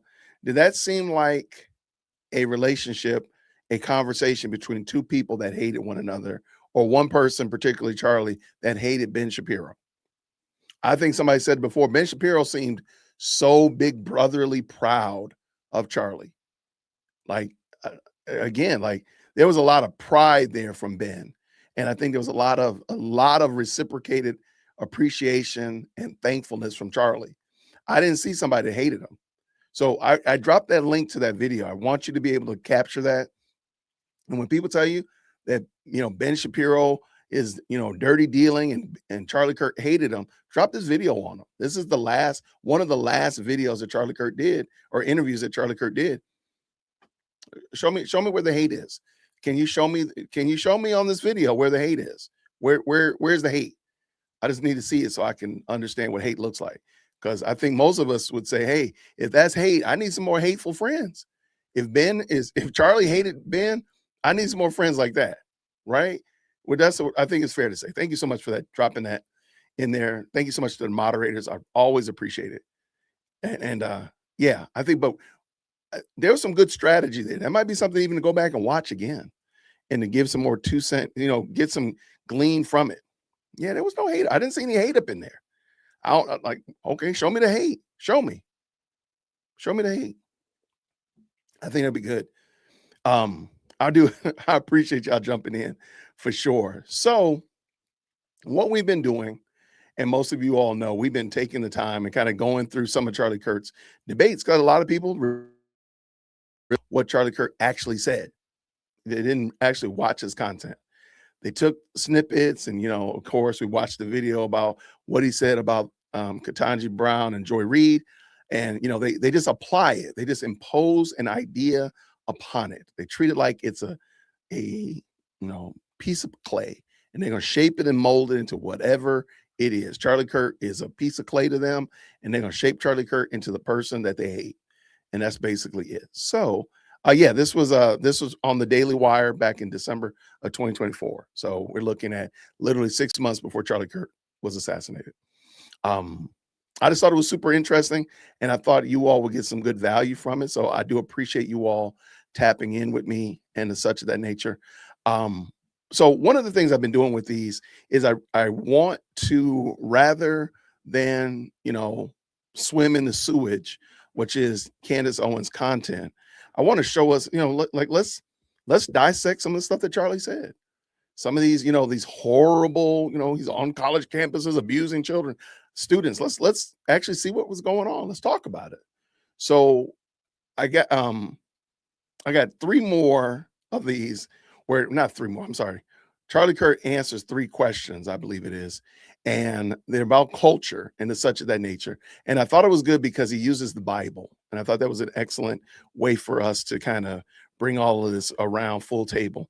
Now, I do have a commenter in one of my videos that is saying some pretty egregious things about your guy. And so I did let him know, hey, man, I'm on live right now. I would love for this person to come on. I don't know if he's going to come because they make a deflection. You know, oh, you don't want to answer questions. I'm not going to come because you don't want to answer questions. Like I told you, come on over here. We'll answer questions. You got a problem with it? We'll do that. So I'm hoping that this person will, because he had some pretty interesting commentary. And I don't think he's going to, though, because, you know, it is what it is. But anyway, I just wanted to let y'all know that. So I am kind of stalling a little bit to see if he'll come through, because I would love for him to tap in and give me his 2 cents. I'd love to hear what it is that he actually thinks about and how does he actually come to these conclusions. Because at the end of the day, that's ultimately what it is. I want you to think about what you're saying and let's parse it out. And how do you get there? How do you land where you're landing? And such like that. Let me just real quick make sure. I'm gonna pin him to the top, and I'll leave the link if y'all want to go check it out, so y'all can see what he's saying. I'm gonna leave all his comments there so y'all can see him, and then I'll drop the link to the video for y'all. Okay. All right. Here's the video right there. Bada boom. All right. Got it there. Okay. So with no further ado, let's go ahead and bring Mr. Charlie Kirk up here. We're talking to some college students. I don't remember where he is, but we'll figure it out. I'm sure we'll figure it out. Grace and peace, everybody. Thank you to everybody who's hopped in. Let's go. Green Arts in the chat when you can hear. So my stance today is on immigration. I think that immigration contributes a lot to America. So my parents did come here legally, and they right now are in the process again, and it takes a long time. No, they came here legally, like they came with their visa, and now they're renewing it, and it's a different process right now. But so I'm really religious. I'm Catholic. My parents. Okay, I'm gonna just stop for a hot second, and this is what with the debate about illegal immigration. Whenever you're having this conversation, figure out what they're talking about. They're not talking about someone who came on a. I'm sorry. We are not saying that somebody who comes on a visa or a work visa or student visa should not be allowed to come into the country. Nobody. I'm gonna speak on behalf of the best live chat on the internet. No, nobody's saying that. What we're saying, however, is somebody sneaking into the country should not be able to supersede somebody that's following the rules. We had Tanash Peter on the channel, about 3 weeks ago, and he explained that his family is from Zimbabwe, and it took them 10 years to become citizens. So his family, following the rules, doing everything that they're supposed to be doing, took them 120 months to become citizens. So should somebody just sneak across the border and get all the rights and privileges and be fast-tracked because they broke the law to get in? Or should Tanash's family be allowed to follow the process? And maybe 10 years is kind of egregious. I think most of us agreed when he said that we should need something to get that moving faster for people who are legitimately following the rules. 10 years is too much. 5 is probably the high. Like split that joint in half. But I think most of us agree to that. But everybody agrees that if you come here illegally, you don't get to jump the line. Like, what are we doing? So let's see what she says. But somehow or another, her religion got into the chat. Let's go. Right now, but so I'm really religious. I'm Catholic. My parents grew me up that way. And in Matthew 2:13-15, it talks about how Jesus had to flee Bethlehem, sorry. He had to flee because someone was going to die. And they were looking to kill him. And he had to flee his own country and leave everything behind because an angel spoke to Mary and Joseph that they should leave. So a lot of people do that. That's why they immigrate to the United States. A lot of people have to leave everything behind because not everyone just wants to pack up all their things and leave. Right now, I personally would hate if I had to sell my car, my house, leave my parents, leave my friends, and leave everyone. So I just want to know what your stance is on that, just because in the Bible, it talks about that. Okay, so I'm gonna just stop before I don't even know what I really don't know what Charlie's gonna say. That is an egregious misappropriation of that scripture. You don't get to just use the story, and therefore, because remember, Jesus was not in a foreign country, he was in the realm of Rome. Everybody likes to say that Jesus's family was refugees and they were fleeing. No, they went from Atlanta to Ohio. They're still in the United States. You go from Michigan over to Missouri and then down to Texas. You haven't left the United States. So you're not a refugee. You didn't leave your country. You literally went with your family to the place that you're supposed to go. So they didn't flee and leave from anywhere else. Now, when they went to Egypt, that is in fact the case. When they left from Rome proper. I'm sorry, Israel proper, but Egypt was under Roman influence as well. So again, still the same thing. It's still under Roman rule. So you didn't leave another country. You left your country, sure, but you're still under Roman rule. So you're not a different citizen. Just something to think about. All right, let's see what Charlie says. Grace and peace. Right. So first of all, Jesus actually didn't emigrate. He stayed within the confines of the Roman Empire. Well, there we go. Egypt See? is actually under Roman jurisdiction. That's a separate point. But there are plenty of verses that says you should welcome the stranger, and so I will grant you that. I guess the first point I would have to ask is, should immigration always benefit the home country? I think so, yes. And that is one thing that I looked into. So there are immigrants right now working here, correct? And they get some of their paycheck cut off, right, because of Social Security and all those benefits. But they don't get those benefits because they're illegal. So do you immigrants. mean legal or illegal immigrants? That distinction is very important. Illegal? They don't get those benefits. Right. So And let's just be clear. If they have a Social Security number, how'd they get that? the right way. They stole it. You don't get What's the right way? You don't get a Social Security number as an illegal, period. It does not happen. They And- stole it. Okay. So that's an act of theft. And So they not- stole an American Social Security number to be able to work here, which drives down wages, which drives down opportunity costs. But even beyond that, we just have to look at their action. They were not invited to come to this country. They broke in line, they cut in line, and we should not reward line cutters or border jumpers. We should reward people like your parents that actually came here legally to this country.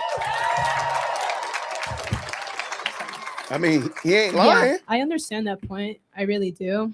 But sometimes people generally need to leave their country because in like my mother's case, for instance, They have to generally leave their country, but that doesn't mean that they get to jump the line. Okay, and I'm not. What are we supposed to do? Because they get to break into the country and jump the line ahead of somebody else who's following the rules. Maybe that's why maybe that's why it's 10 years. Maybe because there's so many people breaking the line, it pushes back people who are actively doing the right thing. Maybe that's why it's been 10 years. It's been so long. The immigration process and the proper immigration process and vetting process is so long because people keep jumping the line and then they got to reset. Maybe that's what happens.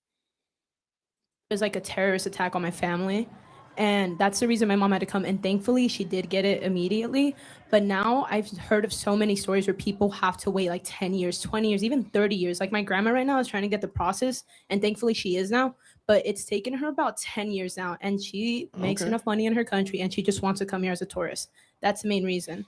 I do understand that. I think that my main point is that how we should implement more money into the immigration system. Because Trump's zero tolerance policy, that just felt cruel. Because there's a lot of people here that are doing well and zero tolerance. They just have to leave the country. I feel like that was inhumane of him. Yeah, but it's not their country though. And that's so let me just, if I went to Mexico without being invited or allowed, and I took a job and the Mexican government found out, what would the Mexican government do to me? I'm not sure. They would send me back to America. Send you back, right. And why was the reason you left the US first? So that's an interesting thing. Is there ever a legitimate reason, in your opinion, to commit a crime? No. Well, then the reason doesn't matter. Because under that state, so let's think, can you rob a bank because you wish you had more money? No, you work harder. Then why doesn't that moral standard apply to immigration? Because the system isn't doing its job. That's why I think we should implement more money. Because there is some people, like I do get it. You know, some people come here and then I do admit some of them commit crime, but not all of them. No, but they're all criminals if they came illegally. That's the distinction. By definition, they're breaking federal. Yeah, I've never heard it take 30 years. I have heard it takes a long time. When Tanash told us that it took his family 10 years, that was a little bit like, wow. But I heard it was a long time. I just didn't know how long of a time. And having an actual person who's gone through the process, shared a lot. Again, I'm fine with us fixing the immigration process, the legal immigration process, so that it's not 10 years. As long as we block the border so people stop jumping in line, so they have time to focus on getting that done. Why is that a hard thing to understand? I don't get that part. And the woman said, the young lady said here, her grandmother's it's a long process to come to the United States as a tourist. I don't think that's true at all. You can't come to the country and tour and be a tourist. Like, really? It takes people multiple years in order to come over here to go to Disneyland, go to the Grand Canyon. I don't think that's true. I don't think that's true at all. law 8 USC 1312. Just their presence here is against the law. Would you be okay welcoming in 500 million people into America? That's why we should implement the system to understand each No, you person's got to answer. case. Do you think 500 million people would be too many people? 500 million, I don't even think that would fit the United States. I agree. And that's the point, is that if everyone all of a sudden declared that their life was in danger, we'd have to let in like all of Nicaragua, all of Honduras, almost all of Venezuela. The standard all of a sudden starts falling apart. And we find that people lie about this, they deceive it. Here's my perspective. Why don't we try to empower those people to make the countries they're coming from greater and stronger, or else this problem will actually never be fixed at the root level? Does that make sense? It does make sense. And I wish it was that easy. So for instance, I am part Peruvian, and in Peru, so they were having a presidential election. Mhm. And the president who was going to win was better for the country and would help out a lot more. Mhm. But since it's corrupt, they made the other president win. They sent him death threats, nearly almost killed him. He had to fake his death and Mhm. leave, and they jailed her. They jailed her completely, and they let the guy win. That is why it's corrupt. It's hard to fix a country when there's no help towards it. So Peru they were rooting for the good president. They were rooting to build their system back up. But the other president, it was rigged. It was completely rigged. So does it make it better or worse if millions of people leave that country? For Peru, Can you, like, what do you mean by if leave? Like, 3 come to million the people US? That's a good left question. Peru, does Peru get greater or weaker? Stronger or weaker? Okay, I My- think Charlie should be a little bit more clear. I like this question though. I think he says, "Hey, if the people that voted for the good president, that voted for the I don't remember who it was, but let's just say it was President John. If they voted for President John, but they ended up getting President Tommy, and if the people who voted for President John that wanted a stronger, healthier, more robust Peru, if they just got up and left, would the country be better off that these people who voted for President John left the country?" I think that's what he's trying to say. I think it would have been better if he just kind of gave her a word picture. I mean, it's in a weak state right now. Right. I mean, it's But- pretty obvious. I'm trying to even say that mass immigration is bad for everybody. It's bad for America, and it's bad for the country that people are leaving from. The only difference is that they send back American money through remittances that actually subsidize this entire thing. Let me ask one final question. If somebody comes into America without invitation and they are illegal, what do you think the penalty should be? I think it's humane to look at their case and why they had to leave everything they've ever known. We believe that we should send them back to their country of origin. I just want to make one more final point. So I do understand that, but my final point is that, do you agree that we should implement more money to the immigration system? No, I think we should have no immigrants in the country for the next 10 years. We have way too many people in this country, and I'll prove it to you here in California. Okay. Your hospitals are overrun. Your schools are overrun. Do you guys agree that you have a crowded state right now? California is a cluttered state with social services that are being strained. And we need a pause on all immigration, in my opinion, to metaphorically digest the major meal that we just ate, or else we are going to have a major assimilation problem, cultural problem, cohesion problem, all sorts of issues. And I know this is a provocative thing to say, but immigration is something that you use as a way to benefit the homeland. You don't have to have immigration. But just as an example, my parents came here, like I said, legally $0, and they have benefited so much to the country. They have made so much, like hundreds and thousands of dollars. Praise God, that's the American dream. It is, and it's just like a hard thing to do. And I want American-born young people from UC Riverside to also have that American dream and not have to compete against foreigners for that. Thank you for your time. Can I say one point? We have a long line. Thank you. Really quick though. Okay, again, what is sorry, it? Yeah. Sorry. Okay. I understand the American dream is hard. My mom was pregnant, working 2 jobs one day, and she sacrificed everything, and now she has more money than the average American. Praise God. That is the American dream. Thank you very much. It's hard work. Thank you. I want to talk about the debate of abortion. So I know that okay. It's something very controversial. Some people are pro-choice, some people are pro-life. All right. I'm on big screen this so y'all can see the young lady that's arguing this, which I think is extremely interesting. Let her. This is bless her heart, bless her little heart.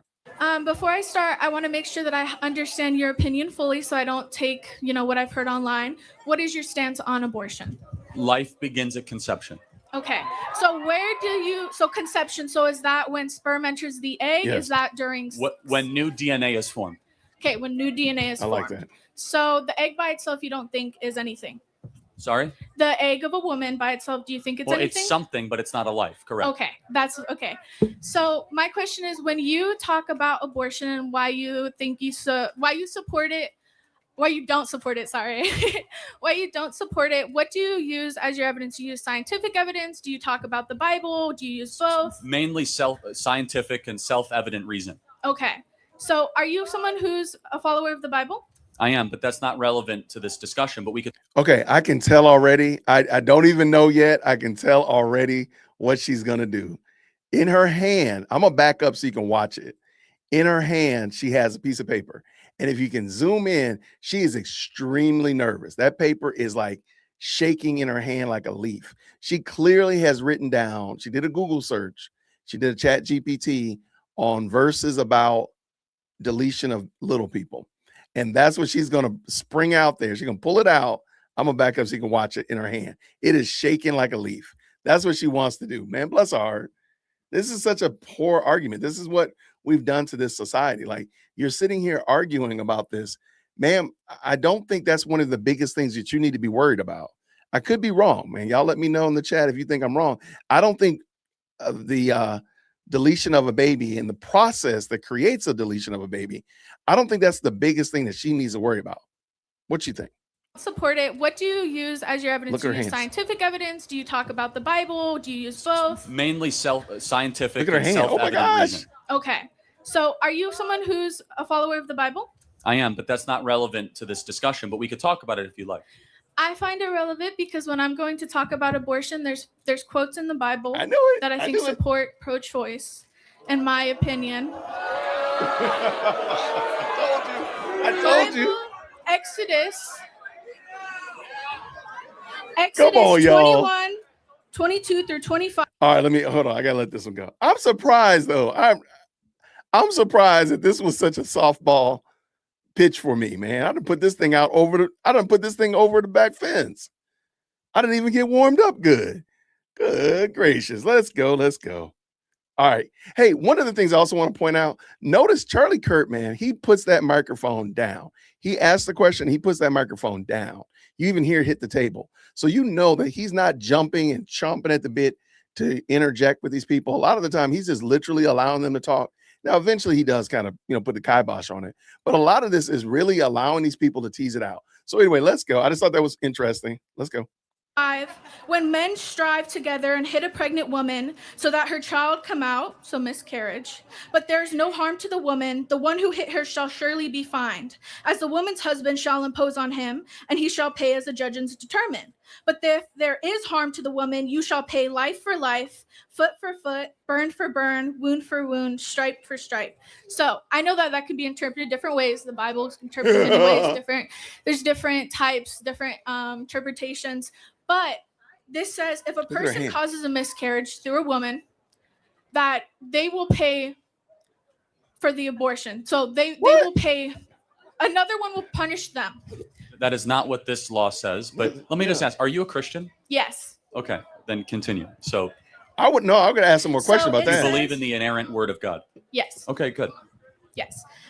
So it says that as the woman's husband shall impose on him, and he shall pay as the judges determine. So the judges determine, and it's talking about the husband, so therefore it's talking about a person, not God himself, not his judgment. So it's saying if someone has an abortion, we have the right to choose what to do to them, right? Didn't you say it was a miscarriage, not an abortion? It says when men strive together and hit a pregnant woman, so that's causing her to lose the baby. Right, that's a miscarriage. Cause. That's a Outside miscarriage. cause, therefore it could mean abortion, because some people find that aggressive abortion is through violence. Some such as hitting, because not everyone has access to medical. Was it abortion. What? Hold on. I admit I had not seen this.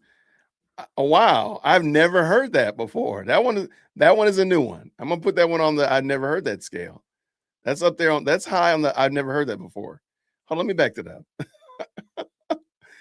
Bless Charlie Kirk's face. Shout out to Charlie Kirk. Look at his face. He's like, what are you talking about, Brenda? Brenda, like, are you really worried about this? Shout out from Spain. Going on? What's happening out there? Good to see you. Right, that's a miscarriage. That is not an abortion. This is crazy work, man. This is some grade A crazy work. Shout out to Charlie Kirk for sure. Through violence, such as hitting, because not let me everyone back up, can sorry. hit a pregnant woman, so that's causing her to lose the baby. That's an outside cause. Outside cause. Therefore, it could mean abortion, because some people find that aggressive abortion is through violence, such as hitting, because not everyone has access to medical. Was it the abortion. intent for them to kill the baby? It's unclarified, so that I cannot tell you. It's unclarified. However, what I will say is that it says that it's the judges determine, the husband determines. So God's not making the choice for us what to do with a person who does that to someone's child, does that to their own child. But it does say that if the woman is harmed, her herself, not the child, then they are liable by God, their life for her life, their foot for her foot. So what I'm saying is, if somebody needs an abortion for healthcare, let's say a woman's baby's not going to make it, and if the baby stays in her womb, she will die. And they refuse her an abortion, they refuse her that healthcare, and she dies. Should the doctor be liable under God? What? First of all, those instances don't happen. So let's just be right. That doesn't happen. What he's saying, or what she's saying. I apologize. This is a very weird. This is a very interesting take. Shout out to her. clear. No, see, you guys are so propagandized by this. That only happens in a very rare case of the breaking of the uterine So wall. it does happen. But where the baby is already dead, and that's what the point is, that the baby is already dead. That's a removal of a carcass of a baby. That's also still medically an abortion. No, it's not. That's incorrect. No, it's not. No, it's not. A removal of a carcass of a baby is not an abortion. Those are two technically different things. It is not a D&E. It is not. A D&E is something completely different. But then if you want to talk about scripture, do you think we are bound to all 613 Levitical laws? Yes, if you're a follower of the Bible, you cannot pick and choose what you follow. Oh, so do you eat kosher? You cannot pick Do you and eat kosher? choose. No, Well, I thought you were bound to all 613 laws. I'm not perfect. I'm a sinner. Everyone here is a sinner. But if Well, you are we choose, bound to it? Do you think Christians should eat kosher? If you choose to follow the Bible, you cannot pick and choose what you follow. Of course, but we do believe in a new covenant and old covenant. So there's three types of Old Testament laws, right? There's ceremonial, there's civil, and moral. So ceremonial laws we do not honor. Civil we consider. Moral But we why? absolutely do. Why Because- do humans okay. decide what to follow when Well, God's because the one Christ and it's God's actually, word? it's not us, it's not humans. So Paul actually authored in the book of Colossians That's that a human. right, inspired by the Holy Spirit, which wrote the Bible. The Mhm. ordinances of Moses are nailed to the cross. Secondly, Christ our Lord repeated 9 out of 10 of the 10 commandments. Yep. And he said all the laws of the prophet hang upon the two teachings of Leviticus 19 and Deuteronomy 6. But now I equally have to challenge you with scripture. In Luke 1, when Elizabeth came in contact with Mary and both were babies, what did it say that John the Baptist Both did? had babies. I cannot tell you that. He leapt. Okay. Do non-babies leap? I don't understand the question. I'm gonna be Well, honest. isn't it a baby then worthy of protection if they're leaping? I suppose. But Yes, and it was the Greek word brephos, which literally means baby, intentionally used throughout. Hold on. In Jeremiah, it says, I knew you before you were in the womb. In Psalm, I think 139, it's one of the most intricate verses about the detail of our formation process as human beings. And finally, because of science, because of biology, we know that human life begins at that spark of new DNA. And God says, do not murder. And it's incumbent on Christians to therefore protect that life. Okay. So my biggest question is, I'm not saying that all abortion is valid. I feel like that's up for everyone to decide. But in the most, even if it's very small percentage, in the very small percentage that a baby is alive, but it has to be aborted for the sake of the mother, what do you think is the right thing? What is a C-section? A C-section is when you cut a mother's Why stomach don't they open. do that instead of the abortion? because it could be equally as dangerous. Wrong. It's much safer than an abortion and quicker. Do you have evidence? I mean, yes, it's self-evident. Can you tell me? I mean, again, there's plenty of people. Find the evidence. He has plenty of people that are in medicine can tell you, but like, to be very clear, think about it. Every hospital is equipped to do C-sections. You have to go to a specific place for an abortion. And a C-section, 1/3 out of everyone in this audience was born by C-section. Mm-hmm. C-sections save lives. They do not terminate lives. And so when they say we must abort the baby, thanks to modern technology, that's actually a false choice. You could take the baby out of the environment and try to save its life as a cesarean section. What if when the C-section happens, the baby's not able to survive on its own no matter what? Okay, well, then that's a separate circumstance. It's like saying if the baby has a heart attack after the C-section, that's not a reason not to terminate it. What do you mean? If you have to give everybody a chance at life. You don't kill the baby in the womb just because you think that it's going to, well, it could hurt the mother. You take it out of that environment. Okay, but what I'm saying is if they take the baby out and they know it's not going to survive regardless. One of the things, and I appreciate Charlie Kirk's extreme patience with this young girl. I don't have that same level. This woman, baby, the last thing you need to worry about is getting pregnant. Okay, that's the very last thing you need to worry about. But why does she keep giving up all of these false and phony? Let's just pretend that every case where the life of the mother is in jeopardy is valid. I agree with Charlie. A C-section would fix that problem. That's not what most abortions are, though. It's a very small, minute fraction, maybe even a fraction of abortions are the life of the mother. Most of them are convenience and because of sin. That's what the overwhelming majority of them is because of that. It's not any of these things that you're talking about. It's because of sin. So all of this that you're talking about, man, please go have 4 seats. Have all the seats. Like, the last thing you need to be worrying about, that's just some crazy work, man. Like, for real? Like, ma'am, it's funny that she was talking about obeying the Mosaic law. You do know it says do not cut your body for the dead. So that's where a lot of people have the argument about tattoos. Ma'am, you got facial piercings. Ma'am, I think you need to worry about yourself instead of getting over here arguing for somebody else. That, ma'am, Becky the Bop over in your dorm, she's not over here arguing. You over here arguing for something dumb and you look bad. Big back behavior up in here. Okay, let's finish up. How do they know that post 22 weeks? You don't know that. There's miracles that happen every day in the neonatal, in the neonatal intensive care unit. There's miracles that happen every day in NICUs. And I agree. There's definitely, they don't know 100% for sure, but there's definitely probability through science, through biology, that they know, hey, this is more likely going to happen. We don't do morals on probability. I'm not saying it's morality. I'm saying probability of a baby is going to survive or not. Doesn't matter. You don't terminate a life based on a probability of survival. Oh, you do? Interesting. You guys murder people based on probability of survival? Interesting. So somebody on a ventilator should just be murdered? I mean, it's such incredible morality. Would you keep someone on a ventilator for the entirety of everything else then? It depends. There's 2 different things. There's no more and not yet. Once you reach the level of no more human interventions can improve this person's life or bring them back to a full life, that is a separate moral decision than not yet. When a human being is at not yet, which they are in the womb, you must do everything you can to make sure they get life. When a human being is at no more, it's a completely separate moral dimension and decision to make. No more and not yet are the ways to look at pro-life decisions. That makes sense? Yes, that makes sense. Well, thank you for debating with me, even though we don't agree to disagree. All right, shout out. Hey, real quick. America is dying slowly. I dropped the link to the chat. You're saying some things in here. I don't know what you're talking about. I dropped that link right there. Go ahead and hit that link. Go ahead. And you're welcome to come on. You can ask me the questions. Don't debate with anybody about what Jason would say. You call Jason a Zionist? What are you talking about? Wait, hold on now. What you saying about me? You over talking. Come on. Please. Please don't argue about me in the chat. Argue with me right here in my face. Please. And don't tell me that you're not ready because you're ready to talk smack about me. Come on over here and talk smack to my face. Set me straight. Get me right. Because you talking about, I already invited you to the chat.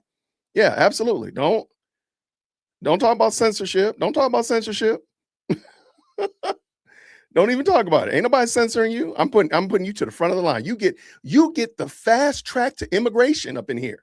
See, we equal opportunity over here. We letting you get fast tracked up here to go ahead and give me this work. Tell me what I've done did. No. I want you to tell me to my face. I ain't got no time to look through there. I ain't got no time. I want to hear from you. I want to hear what I'm saying. Set me straight. Now, here's the thing, though. Here's the thing. I've already told the moderators, when I make the opportunity available and I stop the show to give you an opportunity to come up and express yourself, you have to take that opportunity, because otherwise you're going to disappear. And I don't care. You can email management, jwitt@jwitt.com, and we can have a conversation. But if you're in the chat causing chaos, I don't like chaos. I don't like that. I'm a peaceful guy over here. So now you actually do need to click the link. So click the link, or the moderators already know how to do this, what to deal with that. I'm just saying.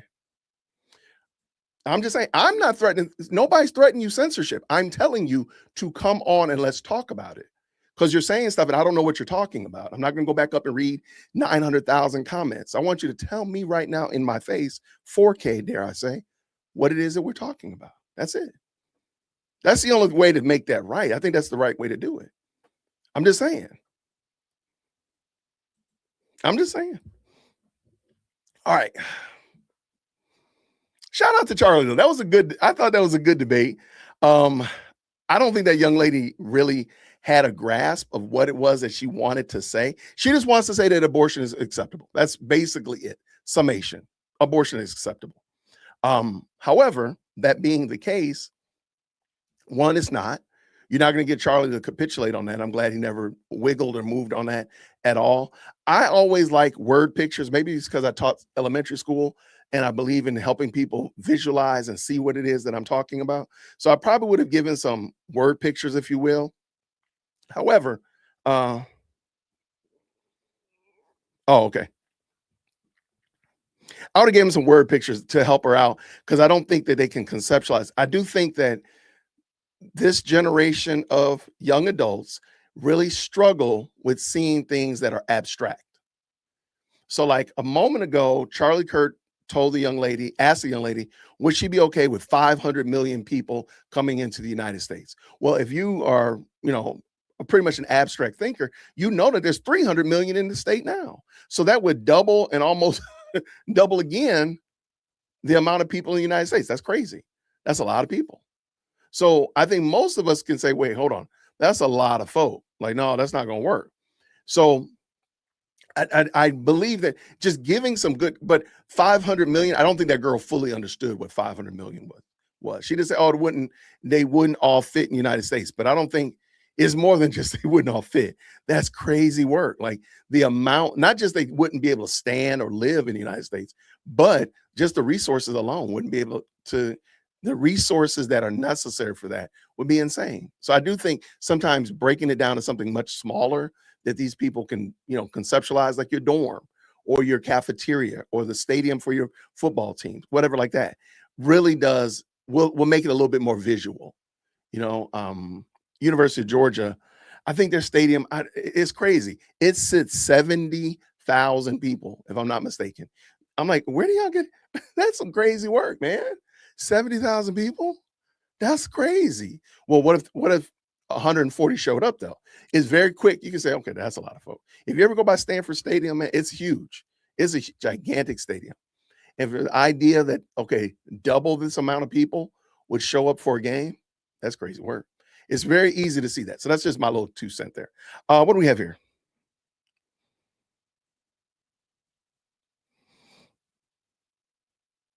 Did my person disappear? Oh man, I hate when that happens. America, what's going on? Are you coming through? Yay or nay? I dropped that link for you. Always loved. Hey, don't let it be said. Don't ever let it be said that Jay Witt does not want to engage with people who disagree with him. I'm making a show for you. I'm bringing you up to the front of the line for me to hear what you got to say. Set me straight. Put me in my place. Let me know what I'm talking about.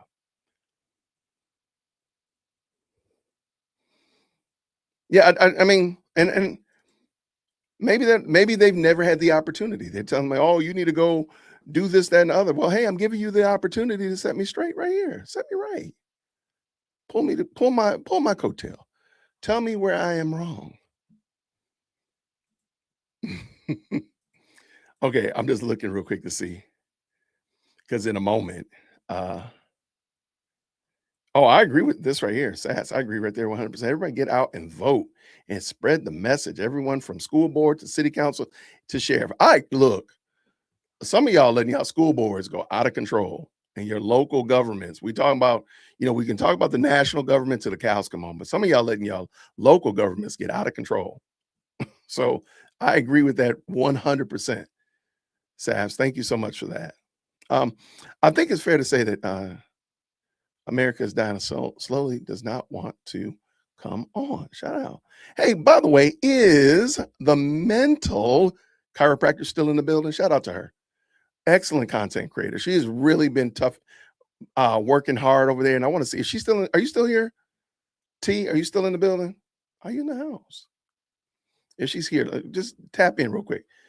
Just want to do something very quickly.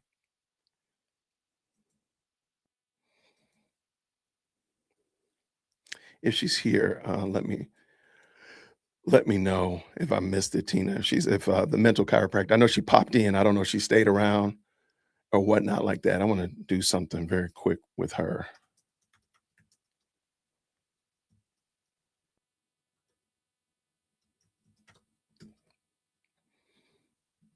Bada boom, bada bing. Yeah, don't just be checking them boxes though. Don't be just checking them boxes. Know who it is that's running for your offices. Please know who it is that's running. Know those people. Please know that stuff. Let me do this very quickly. This is it. It starts local. They got us looking and again, the presidential and national races are extremely tantalizing. They're very captivating. I get you. But don't let your mayor race, your city council races run amok. Don't just let that slide by. So yeah, okay. Oh man, okay. Let me real quick. I'm gonna do something. I haven't done this in a while. So let me just real quick. All right. I'm gonna drop this in the chat. Okay, got it. Okay, real quick. I like to make a point to help and support content creators that I believe are trying to do the best thing possible to make good content, right? And not everybody has to rock exactly like me. And so, but I respect content creators who are trying to do something. So the mental chiropractor, very realign your mind. All right. Really good content creator. She's doing an excellent job. I'm going to ask y'all to do me a favor. Okay. And it's got to be serious if I'm asking you to do this. Do me a favor. I want you to go check out her channel and check out a couple of her videos that she's done. She's talked about Charlie. She talks about Erica. She talks about other things like that. She's reviewed tons of good content and such like that. There she is right there. There she is. She's in the building. All right. So I talked to her on the phone or talked to her through email. And I realized that she has 451 subscribers. All right. All right. She needs to hit 500. Okay. She needs to hit 500. And she doesn't have 500. So I'm going to do something that I'm putting myself out there. I don't do this often. There's a lot of people that I've not done this for. I want y'all to go check out her channel. And if by tomorrow her channel has hit 500,000 subscribers, I am going to drop. I'm gonna probably go big. I'm gonna probably go ahead and put out. I'm gonna probably put out 50 new memberships on my channel. So if you're not a member or you want to be a member of the channel, whatever like that, go over there and check out what she's doing. I have to find some other ways to give out some benefits as well. But I really believe that you all will benefit from checking out her channel. And as I said before, I think it's extremely beneficial and important for us to support content creators that are doing good work, that are trying to do good work. If she's doing good work and you can amen that, then I need you to hit that subscribe button when you come over there and check out her channel. All right, so it'll look like that. You hit the subscribe, you can hit personalize, all that kind of jazz like that, bell notifications, whoop to do all that kind of good jazz. But please go and support good content creators. Because if we want to see good debate and good conversation and all that kind of stuff continue, we have to support content creators that are helping to do that. Right? So that's my point. I see you, love. There you go. But I just wanted so I really want y'all to do that. So I'm putting it out there. I don't do this. Wow. Dog. Okay. All right, let's make it 5 now. Let's stop playing. Go ahead and just make it 5 now. And I'm gonna go ahead and do 50 memberships. I'm just gonna drop 50 memberships for the channel. Y'all go ahead and do it. Make it so. Let's do that. Let's go ahead and bless her so she can hit the 500 threshold on YouTube. That how great would that be? Because again, I think we have the ability to change the lives of people who want to make good content. I'm just here. Like, let's do that. And then green hearted up in the chat and say you did it. There we go. Let's hit 500 now. I gotta wait till tomorrow. We just need 30 more while we playing games. Do it. That's crazy. Y'all are the best. When I say this is the best live chat on the internet, somebody's got to prove me wrong. Prove me wrong. All right. Mental chiropractor. I done put my money where my mouth is. Let me go over here and get ready. Good gracious, I'm gonna have to get ready to do these memberships now. Let me refresh it. Oh my gosh. Okay, let me get done. Let me go over here and do this. Let me get the memberships ready. I love it. Shout out to the best live chat on the internet. When I say it's the best live chat on the internet, you got to fight me to prove me wrong. You got to fight me. All right, let's make this happen. Yay. All right. Shout out to the mental chiropractor. There's a lot of people there are a lot of people who are like, Jason, you ain't did that for me. I'm gonna get a text message. I know it. All right, I got it queued up. Oh, goodness gracious. I got it queued up right now. I'm ready. Y'all let me know when you hit when we hit 500, y'all. Shout out to the best live chat on the internet. Thank you so much for supporting her and blessing her with that. I think she would be very happy for that. I think so. But y'all, thank you so much. This has been a fun time. I don't think Candace did a live stream today, which is probably good. It'd probably be good that she go and spend some time and do something else. But I don't think she did a live stream today. Maybe she did. Oh, she's pushing to 7:30. I knew it. All right, so she pushed the live stream to 7:30. Okay, that's interesting. Okay. Well, I'm not gonna be hanging around. I have a Bible study at 8:00. Shout out to you for sure. Shout out. You want to jump on real quick, friend? Since here, I'll drop the link for you. T, I will drop the link for you if you want to hop on real quick and just say what's up. Oh man, they give me a countdown over here. I love y'all so much. Let me go ahead. It's gonna happen. So y'all said, look, we about to make it happen, Jason. I love it. There we go. I love to see that we can support 17 more. I love to see that we can support people that we believe in, or that we want to encourage that type of behavior. We want to encourage good debate. We want to encourage people who maybe you don't agree with everything. Please don't think that we have to agree on everything in order to support people who are in our space. Right? So let's go ahead and do that. Let's make it happen. Right. We're going to make it happen. We're going to make it happen, y'all. Let me see how many. Y'all are not playing with me. Y'all said, look, Jason, we about to. Oh, you put the challenge out there? We about to make it happen. I love it. I absolutely love it. T, if you want to jump on the mental chiropractor, if you want to hop on, I did drop the link for you. And you want to hop on real quick, we can chat it up a little bit. Just click the link. You know how we like to do it. Just click the link. I'm about to drop a whole bunch of them in a second, Mountain Misses. So don't you worry. Don't worry. We're about to take care of you in a hot second. We're about to make it happen.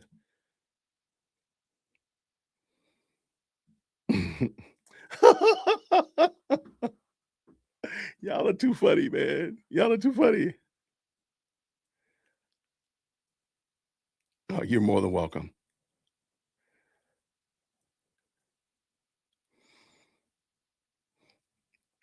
Yeah, I'm not going to do that. I'm not going to do Candace today.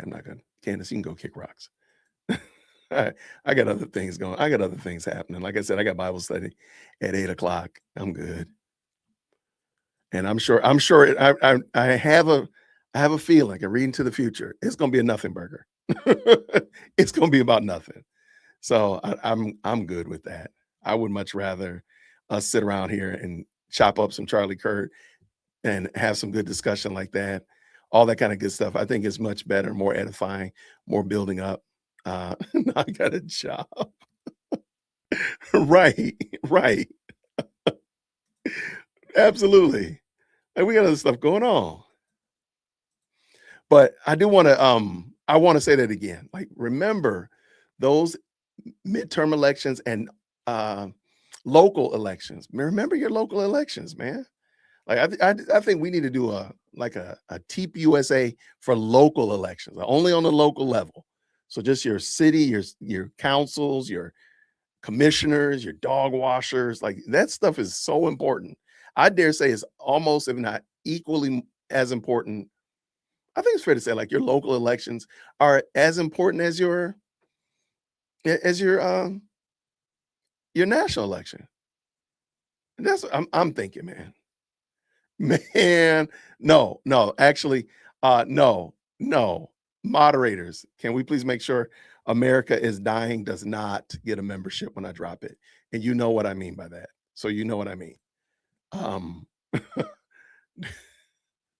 That would be the worst thing I'd ever seen in my life.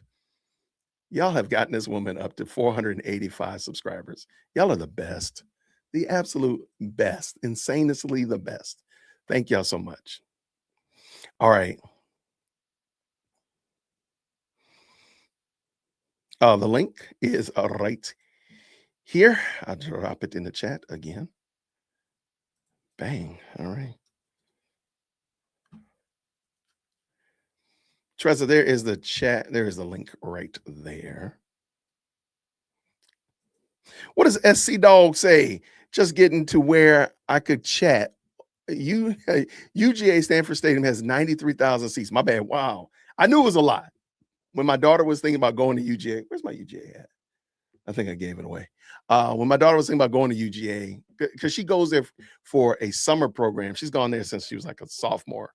So I was really hoping she would go to UGA, go Dogs. But she chose, somewhere else. But I always thought Stanford Stadium, I mean, it looks like an NFL stadium. It's humongous. It's the craziest thing, man. It's crazy. But imagine that, like 93,000 people and your nearest and dearest at this game. Let's just add another 93 to that. That's crazy work. Look at this. Look at this in the building. Can you see me? I can absolutely see you. One second. Okay. I don't want to bring you too close. I told you I don't like doing that to you. What's going on, friend? How are you? Oh my God. Jay Witt and Jay Witt's crew, y'all. I'm like, what is happening? Thank you so much. You're more than welcome. I'm overwhelmed. You're more than welcome. I mean, I've talked to a couple of content creators who are pretty up there like yourself, and they said that they would do this, that, and the other, and nothing ever happened. So I just figured, okay, well, that's what the YouTube world does. They talk with no follow-up and action, and you didn't even talk; you just did. Why not? Well, I mean, I love that you have a great passion for this content. I love this space. I love seeing people thrive in this space. So I said it before, and I'm about to put my money where my mouth is in a few seconds, because I need 12 more people to go ahead. I need 12 more folk. Come on. Sound like a Pentecostal pastor. I need 12 more people. But I want to see people thrive. I want to see people do well in this, because it's turned my life. It's completely turned this retired elementary school teacher's life around. I never thought I would be able to sit around here and have conversations with my camera and have as much captive audience as I did when I was teaching 6 and 7-year-olds. That's crazy work. And so, no, I want to see people do well. So if I can help you, I'm going to do it. Well, I'm telling you, you are definitely a role model. And first of all, you are hilarious. I didn't realize how hilarious you are. And your little quips that you have, I'm like, yeah, he got it down. He has his formula down. You are amazing. You are absolutely amazing. Thank you, friend. And yeah, so you are somebody that I definitely will not study, but observe and, take from here and there, Well, as thank I you so build my much. own channel. Yeah. Well, you got about 8 more subscribers and you will hit the Oh my elusive God, y'all, 500. that's insane. That is insane. Oh my goodness. Yeah. Your crew, does your crew have a name, or are they just the best The chat best live on chat on the internet. Absolutely. the The best best live live chat chat on on the the internet. internet? Y'all are dope. I thank you so much. I thank you so much.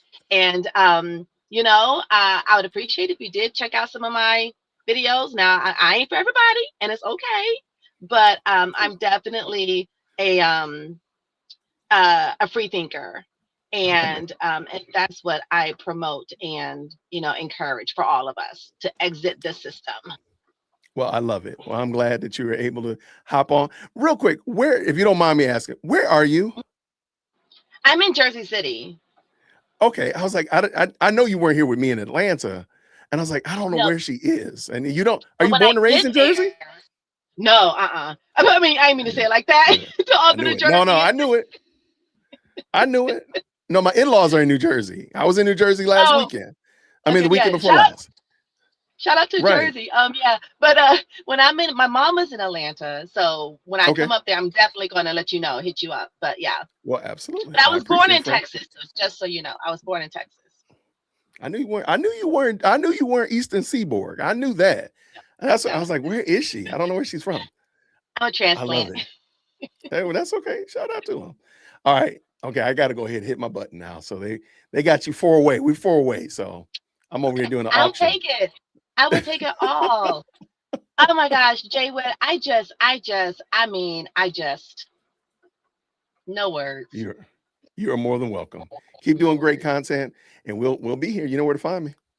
Thank you. Yes, and I thank you for your support, and thank you to the best live chat on YouTube, right? Yep, the best live chat on the internet, the whole internet. Nah, not just on YouTube. The whole We entire better than internet. Yeah, we the not gonna limit whole it. entire interweb. We got it What all in a I look chokehold. like? We own Yeah. it. We And own what it. We're I the look best like? live chat on the internet. I am the cheerleader for infinite potential, and look what I just did. I just restricted y'all to YouTube. Like, what am I doing with my life on the internet? Absolutely, The whole interweb. internet. Yes, from corner to corner of the world. Absolutely. We got it. Thank We got them y'all on so live. much. You're welcome. Be good, young lady. See you real soon. Okay. All right. Bye bye. Okay. Bye now.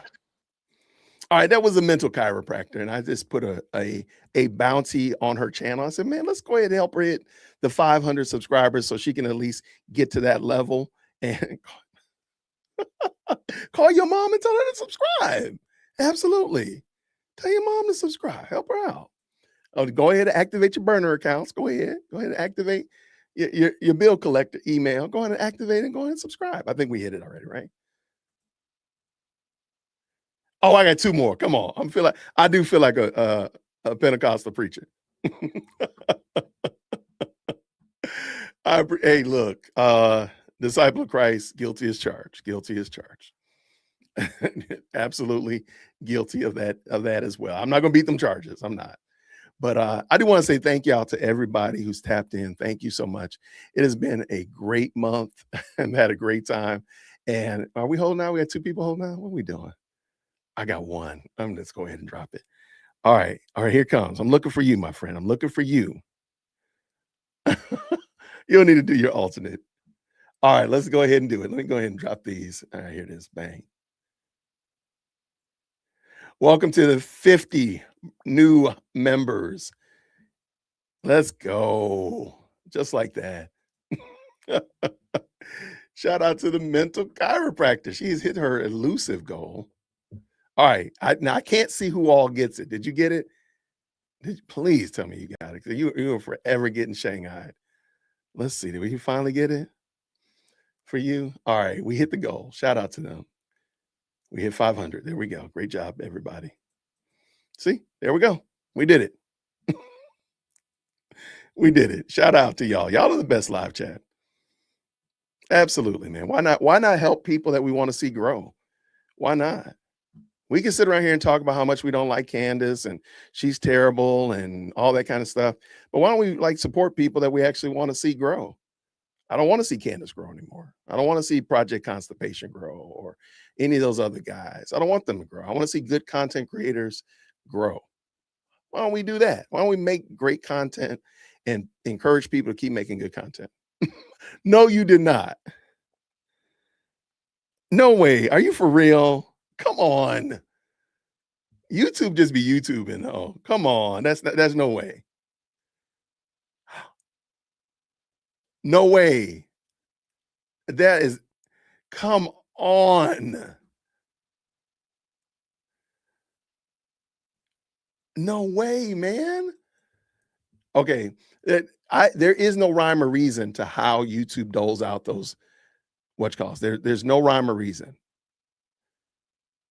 Wow. I'm looking now on the where there isn't a rhyme or reason. It just gives them out at random. Some people get in their email, some people get it like in live right here. Dude, that is crazy work. That is some bonkers work right there. But if it matters at all, America is dying, as far as I can tell, to not get a membership. Well, I mean, there's at least that justice in the world, right? Yo, dude, I got to figure out how to make this happen, man. We got to figure out something. You might have to hit me up on the email. We might have to just go ahead and do like I don't know what we're gonna do. All right. Yeah, like sometimes they'll send you in your email. If you're not logged on, it'll tell you in your email. It'll send you an email, I apologize, saying that you got it as well. Congratulations, friend. Congratulations. All right. Y'all, thank y'all so much. It's been a lot of fun. I hope my plan is tomorrow to hop back on, probably around the same time. Let me double check. I think Chief Executive Second Born has a oh no, it's not tomorrow. Never mind. We do got to work on our driving though. We had some driving practice, more driving practice for sure. Yeah.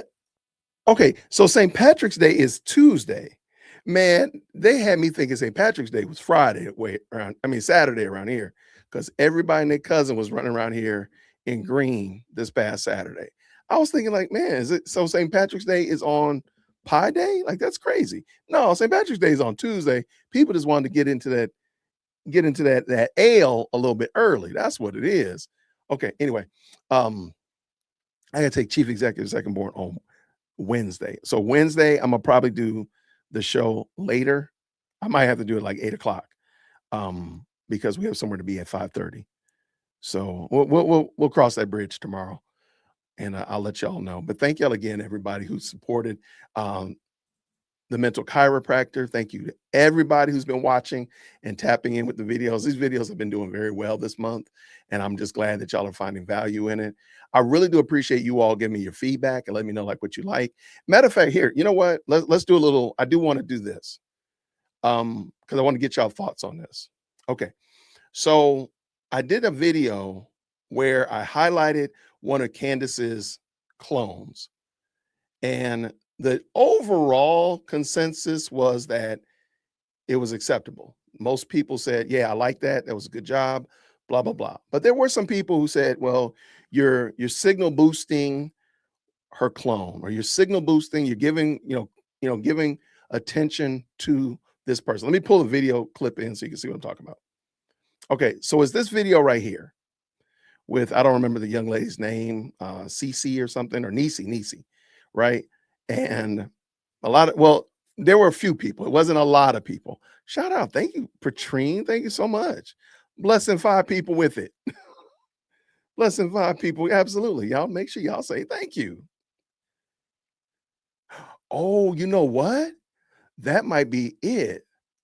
I forgot about that. I just assumed that people knew that. You have to make sure that you're accepting of gifts and gift memberships on YouTube. You're right.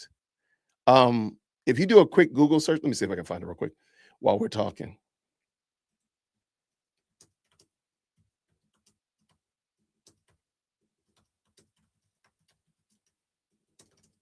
That is exactly right.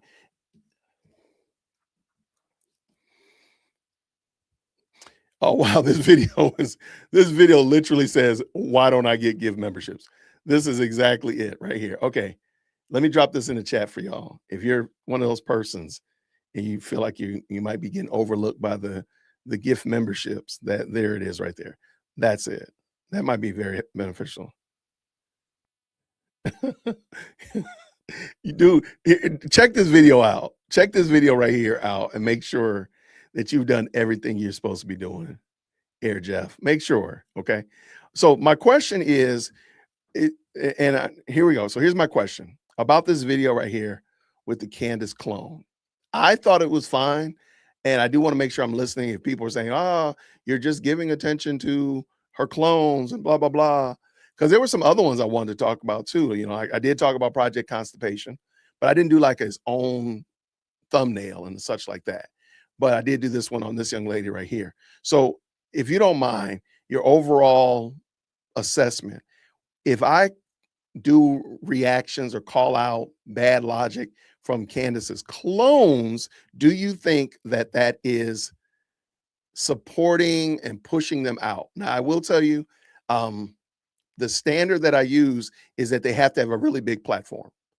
So they have to have, 200,000 subscribers. I'm not looking, there's some people with like 8 subscribers too. You'll never see me talk about them, right? So I'm talking about people who have really big platforms. So do you feel like that's supporting and pushing them out, or what are your thoughts on that? What's going on? Edie in the building? There she is. Hey, Lovebug, how are you?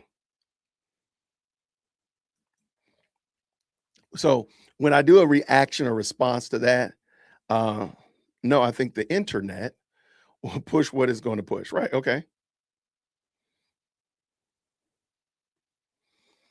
Okay. What we got? Sky Cheese says, I don't have any subscribers. Okay. Well, maybe we need to work that out.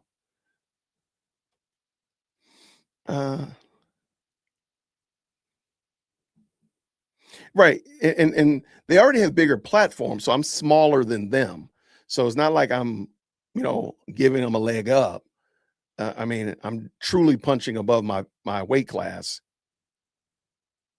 Okay. Call them out.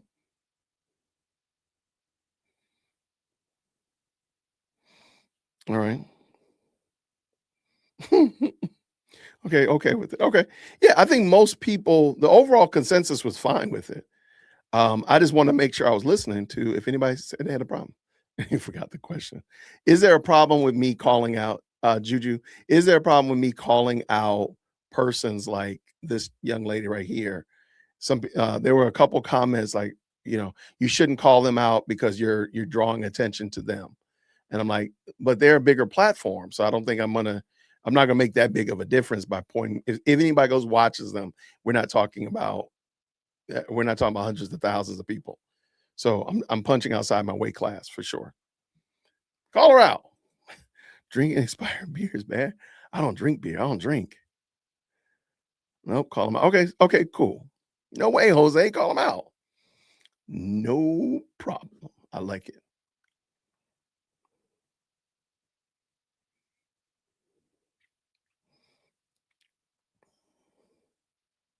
Okay, perfect. Okay. Well, I appreciate y'all. Thank you so much. That's what I was wondering. And I just want to get your thoughts, your overall consensus on it. So, okay, well, then we will continue. The mockery will continue until morale improves for sure. Absolutely. Call a spade a spade. I got you.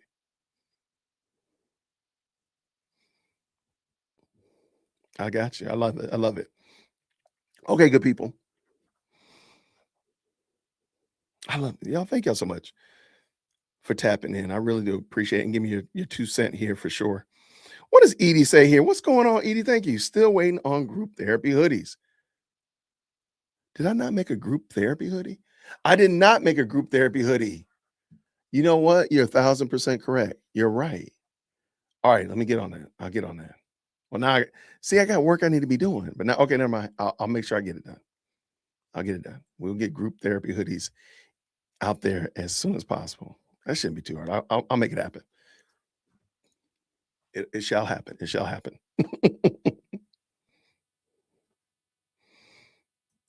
Looking at her thumbnail, looks like Candace is pivoting again.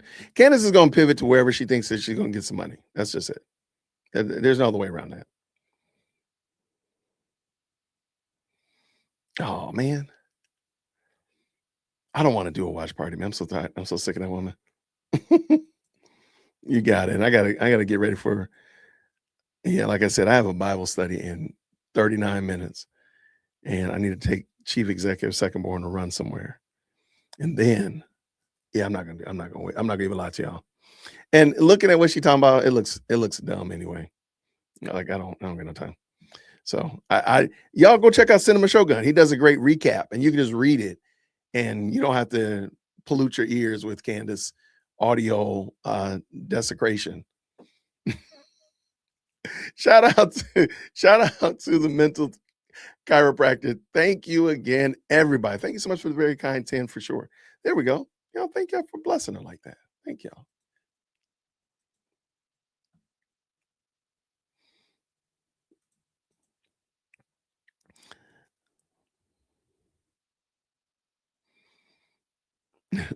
I'm surprised. Okay, I'm still surprised. I'm gonna have to admit, I'm a little bit surprised that she hasn't talked about aliens. I really am a little bit surprised.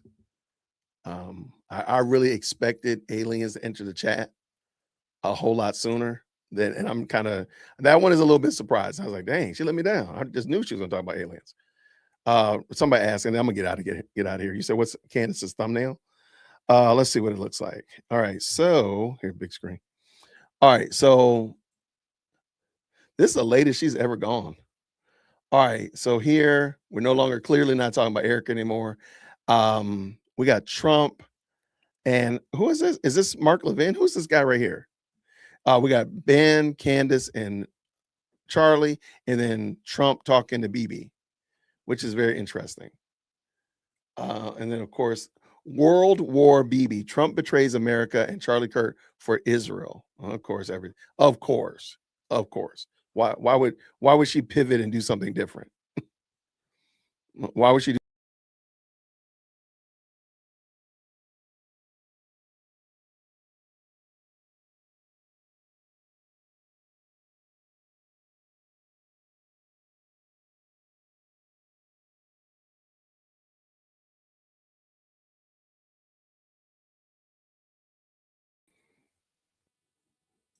Have you ever kicked yourself off the chat? Have you ever done that before? Have you ever kicked yourself off of your own live stream? Well, if you just move the mouse, you too could kick your own self out of your own live stream. I don't know how I was using the little trackpad thing so I could expand the page, and I hit it and the mouse went to leave the chat and kick me out. Leave the stream, kick me out. You too could do that. I don't even know what to do with that one. How do you fix that one, right? How do you rectify that one? Anyway, y'all, I want you to have a great rest of the night. I will be back, Lord willing, tomorrow at 5 o'clock ish. And who knows? Maybe I might jump on and talk about something else, because I do want to talk about the NBA and that Magic City night. Tonight is the Monday. This is the Monday that was supposed to be the Magic City night. So if more things come up about it, I might talk about that tomorrow. So don't be surprised if I come a little bit earlier. Self-banning is crazy work. Y'all, thank y'all so much. Everybody, appreciate you for the very kind and very gracious supers. Thank you, Greg, for the 5. Imagine what Charlie could have accomplished if he had lived to be 50 instead of 31. I mean, yeah, we'd have at least 3 more presidencies that we could go through. Man, that'd be amazing. That's an interesting thought experiment, to say the least. Thank you so much, Patrine, for the very kind 5. If you did get a membership from her, make sure you say thank you. Thank you so much. Thank you, Edie, for the 10. She said, of course, still waiting on my group therapy hoodies. I will work on those tonight after we get back from the store.